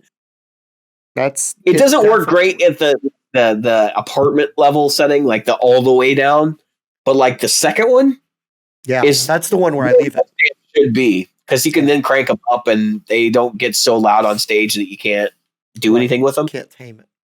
Right. You're playing a 40 watter, which is basically 50 watts. Like I'm playing a 25 watter, so I don't think it gets loud enough that like you could gig with it on its own with the attenuator on, but it gets loud enough that you can hear it and pipe it through the PA for sure. What we're gonna do, I'll be fine. I'm looking forward to it. So how are we doing on time? Oh, we're about there. You wanna take us out, or you got something you want to share? No. I mean, the thing I'm sharing is, guys, I'm not buying gear. I mean, the truth of the matter is, I have not bought anything, and I feel good about that. I haven't been to Guitar Center since a couple days after I quit, and that's because I bought this hat. I got a coupon and I went and bought this hat with it. I paid an extra $2 or something. You mean this hat? Yeah, that hat. Only mine doesn't have the cool diamonds on the side, because yours. Yeah, you don't. Well, it's a Mesa Boogie hat. Yeah, yours is custom, so it's a Mesa. Yeah, it came from the Gibson amplifier custom shop. Mine is just Gibson USA. I got these lame guitars over here. They ain't worth diddly. I have to laugh. I'm in the Gibson group, and every week I hear the same. I said this on another week. Is every week I see the same, with or without a pick guard. Would you get this neck? Tell me how much my guitar is worth. It's like, God, you are the laziest people on the planet. And it's always like questions that they know the. This was the one that gets me. It's like, should I take the pick guard on or leave it off, or take it off or leave it on? And it's like, can you really not make a decision for yourself? I mean, yeah, seriously, make a decision. There's not some magic reason to take it off or leave it on. Right. If it's a color like this or a burst, take it off. Who cares? Show the color off, because if you're picking it hard enough that you're gonna bash off that finish, then you who cares? That's the thing I don't get. Honestly, if you saw my pick guards, you'd go, Jim, are you picking your guitar? I must not dig deep enough, or I don't bang in the direction of the pick guard. You probably don't pick through. You're probably an anchor player, and you don't pick that far down. Like, you don't, even when you're playing rhythm, you're probably in a very tight, like, yeah. I'm like how far can I get my hand through it? I've seen Stevie Ray Vaughan was like that. He was a hacksaw guy. I mean, he was. Well, I'm not a hacksaw guy, but I will definitely get my arm involved. Yes. And even when I'm strumming, it's very like, you're very from the palm. Yeah, it's very much like this. It's very, very small movements, which is tight. It's controlled, and you probably can do some really good funk stuff that way. I mean, that's because you can play the two string chords and all that thing. Yeah, that was definitely because when I learned to play two string chords, it was like knowing how to mute and how to just like, it's almost as if your hand is wet. And you're just trying to shake the water off of it. You're not doing this. You're just shaking the water off your hand, because you've got to be tight. That means you've got to be fast. But this never moves. Yeah. Do you know what I mean? Like, it's not, if you're not going up and down, that's why. Right. So if you apply that approach to most of your rhythm playing, or because you talked about it, you don't play a lot of like 6-string chords. No. You're not picking through. Like, that's just not happening, because you don't need to. Yeah. Actually, you want to be more tight and controlled with it. Yeah, the biggest chord I'll play like I think for me that's a big chord. Yeah. And yet usually I'll be playing.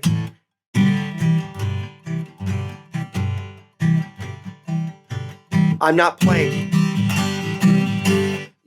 like most people would do. So it's not a big, huge chord. So even when I'm playing acoustic, I don't tend to go way through. And I guess that's probably, and it definitely, I always feel like I'm going to break my strings. Probably because when I started on sevens or sixes. Right. And back in the 70s.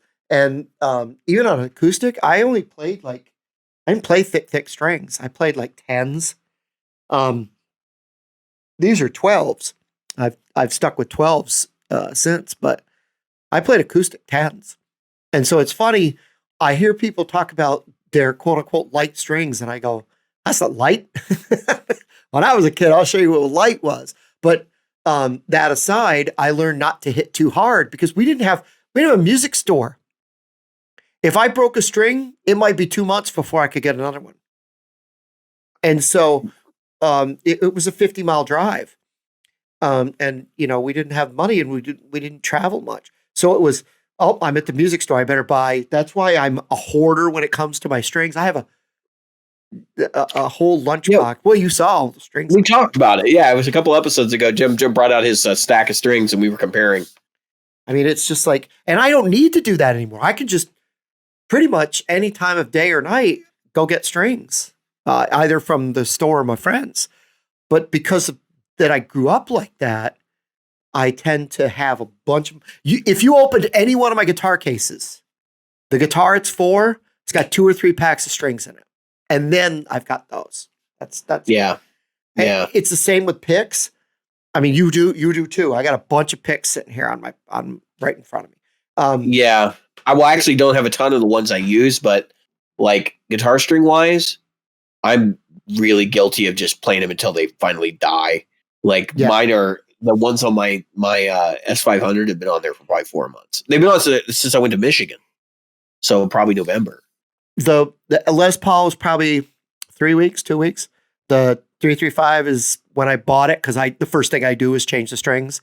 And I've only had it for a month and a half or so. You didn't want any DNA on your guitar? No. And the SG, I do have to change the strings. And I don't remember when, but the Strat's got 8s on it. That's on purpose. That's to make. Okay, Inve. No, I wouldn't be able to play an Inve lick to save my life. I bet I could teach you one. I'm sure you could. If you've got one that goes, but I have to. My hardest thing is trying to do like where I pick through, because I spent a ton of time learning to alternate pick, and for some dumbass reason, I will not pick through. I'll alternate pick, going from 5 strings right straight through. I'll alternate pick. Yeah, you know what? And you're picking through. What you're talking about is economy picking. Economy picking. And economy picking, like the extreme form of economy picking, is of course sweeping. Yeah, but I can do both, and it was because I spent so much time economy picking. When I finally picked up alternate picking, I was like, okay, so this approach works for this. And actually, what I found is I do this weird hybrid because that uses patterns of picking that are just sort of ingrained in me, and I think that's probably the way it works for most folks. Once you figure out like this picking pattern works to go up and down, and if you do this and this and this and all these 3 things combined, and so you build all these patterns on those 3 things combined, and it's just something that happens subconsciously. But that's exactly how I do it, because I've gotten to the point where like descending, I'd rather be alternate picking, but going ascending. Wait a minute, yeah, ascending, I definitely want to go. I want to go economy picked. And it just happens that way because the downstrokes are easier to go through, and the upstrokes you get better articulation when you're doing outside picking. Yeah. I just for some reason I'm stuck in it, and and a lot of times like I'll pick the wrong notes because I'll try to do this and or this, and what'll happen is my brain will get ahead of me, and I'll fludge it, and you have to do it really slowly, and yeah. you have to work. You have to do it really slowly, and just force yourself to learn like one lick. Yep. And this is the way I did it. I learned one lick as slowly as I could, and then I would work it out until it became kind of reflex when I played that lick. Yeah. And then I started to just play some of the other things I used to play and try to incorporate it more and more. And there are times definitely even now where I can catch myself doing it the old way. But I sort of like when I take it down, break something down and analyze it, a lot of times it's harder for me to understand what the hell I'm doing than when I'm doing it. Right. Right. I'm like, oh, what did I just play? And I'm just there going, wait a minute. Like, that's 4 notes in the space of 3. Like, what the hell? I'll give you the primest, dumbest example in the world that has tripped me up a million times. And it's off Pink Floyd's The Wall. And it's a song called I hear the intro. It's just like 3 notes. It goes Hey You. Yeah. And you got to remember, it's not just 3 notes and the 3 notes. You go 3, 3, 2, 3, 3, 3, 2, 3, because he breaks it up. Because that weird. And that was finger picked. And that was finger picked. Yeah, and that's the other thing. You really probably can't tell, but my fingers. See how they're dark right there? Yeah, that's because I've been finger picking all day, and so I tend to, but I don't have any nails. I gotta grow my nails. Because if you do a lot of finger picking, the interesting thing that you might want to look at is the Danny Gatton hybrid approach, because he does all that economy stuff, but he does it with hybrid picking. Yeah, and it's like once you unlock that secret, like things just start coming together. And I've got some of it down, but like I would not in any way tell anyone that I can hybrid pick, because that guy was a monster. Let me tell you something. I have a heck of a time doing, where you hybrid pick, right? So you got to pick in these 2, and then you're using these. And I tend to go, like I'll go doom, doom, doom, doom. Like I'll practice, with the oompa thing going, and then I'll try to play licks or chords with these fingers.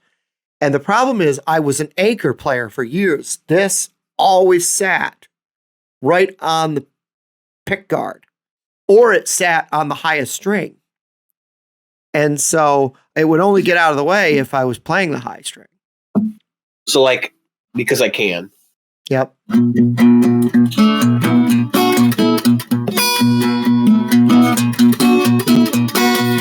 Yep.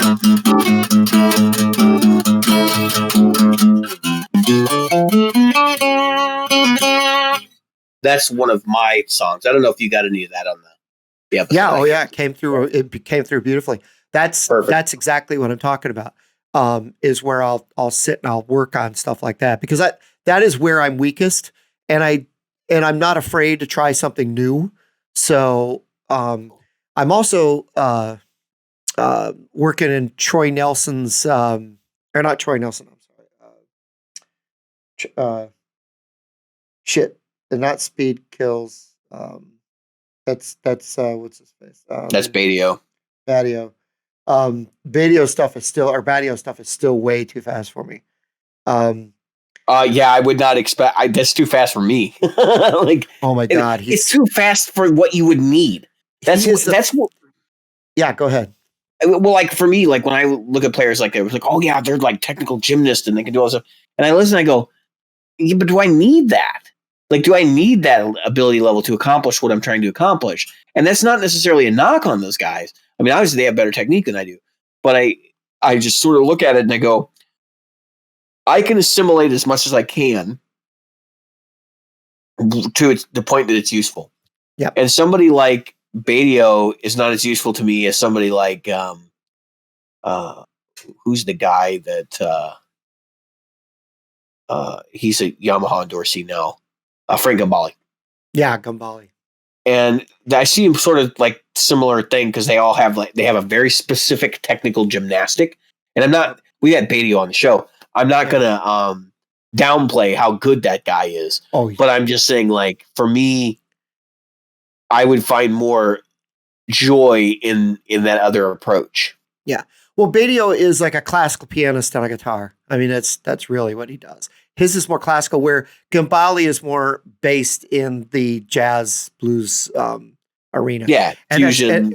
That's really where we're approached. Didn't he play with? Did he play with Chick Corea? Yeah, he was in Return to Forever. Yeah, rest in peace, Chick. We lost you this week. That's one that hit hard.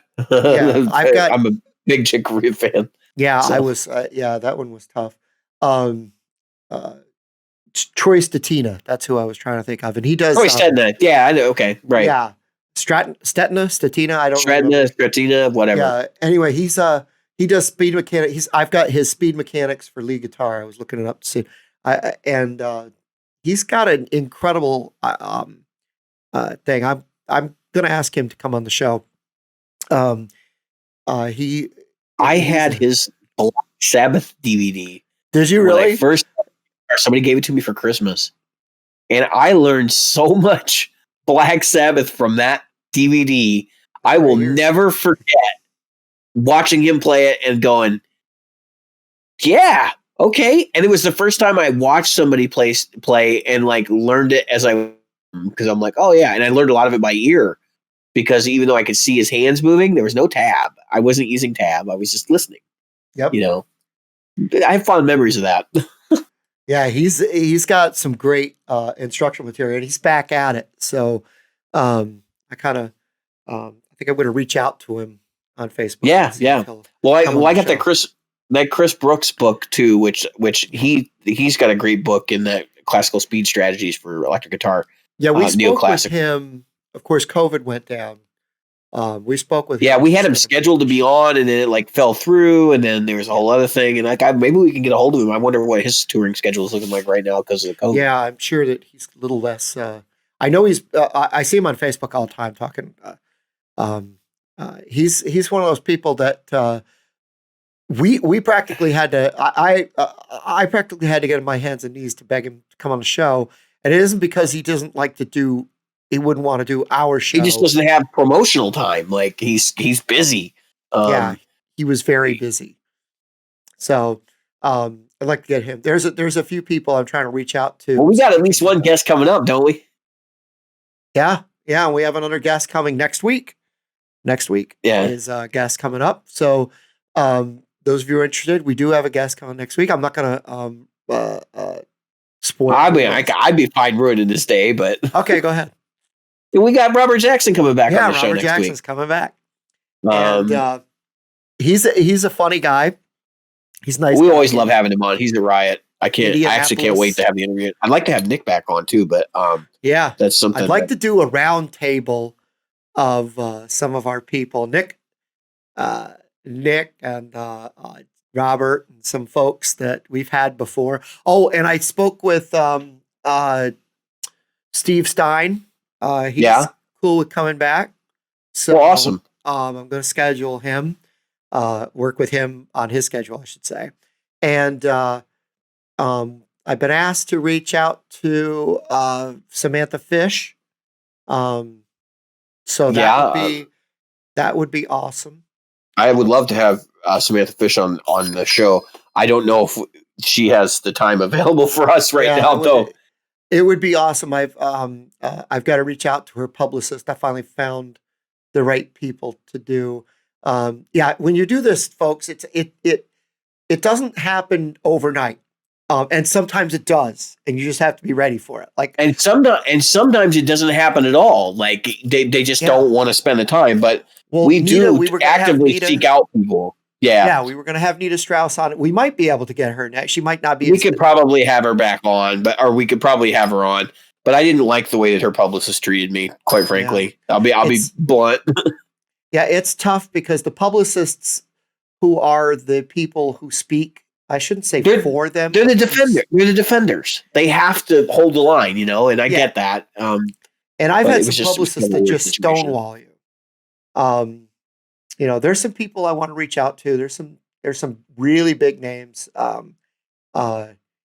like to. There are some folks that are actually busier now than they were.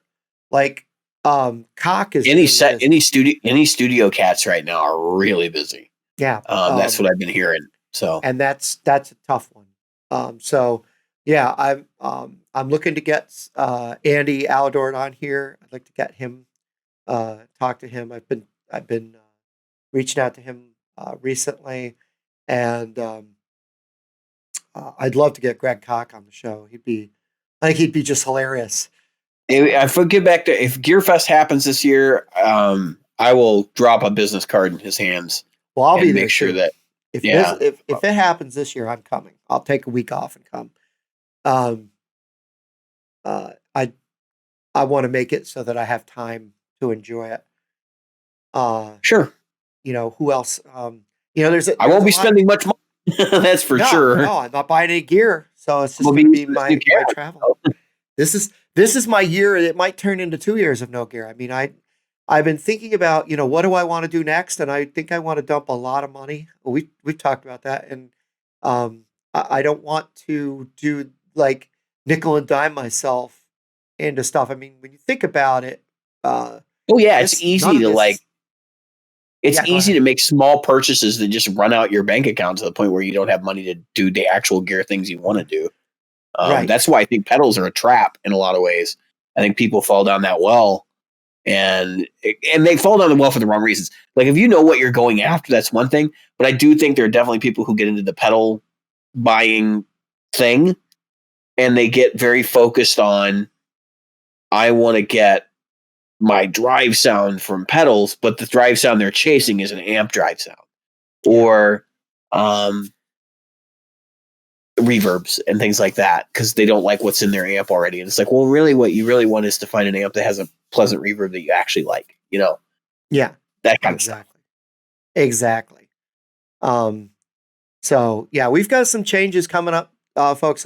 Like David said, he's going to do some live things. I've been looking at putting some demos together. I've been asked to demo some of my gear. I don't know why people want me to demo stuff, but I appreciate being requested. It's hard because it isn't just demoing the gear. I can do what everybody else does. Here's the clean channel. Here's the dirty channel. I don't want to do the same thing everybody else did. So coming up with something to say, and something to demonstrate, without sounding cruddy and without being overly, like you're trying to shill the stuff. You know what I mean? Yeah. I don't want to do that. That's not me.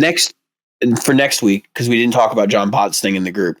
I do want to talk about that. We're going to talk about, we need to make it a conscious effort to talk about the state of direct guitar and your opinion on the whole modeler craze that's been going on and that stuff lately. Because obviously we've had some shifting opinions on some different things there, and I think it's ever since the quad cortex has dropped.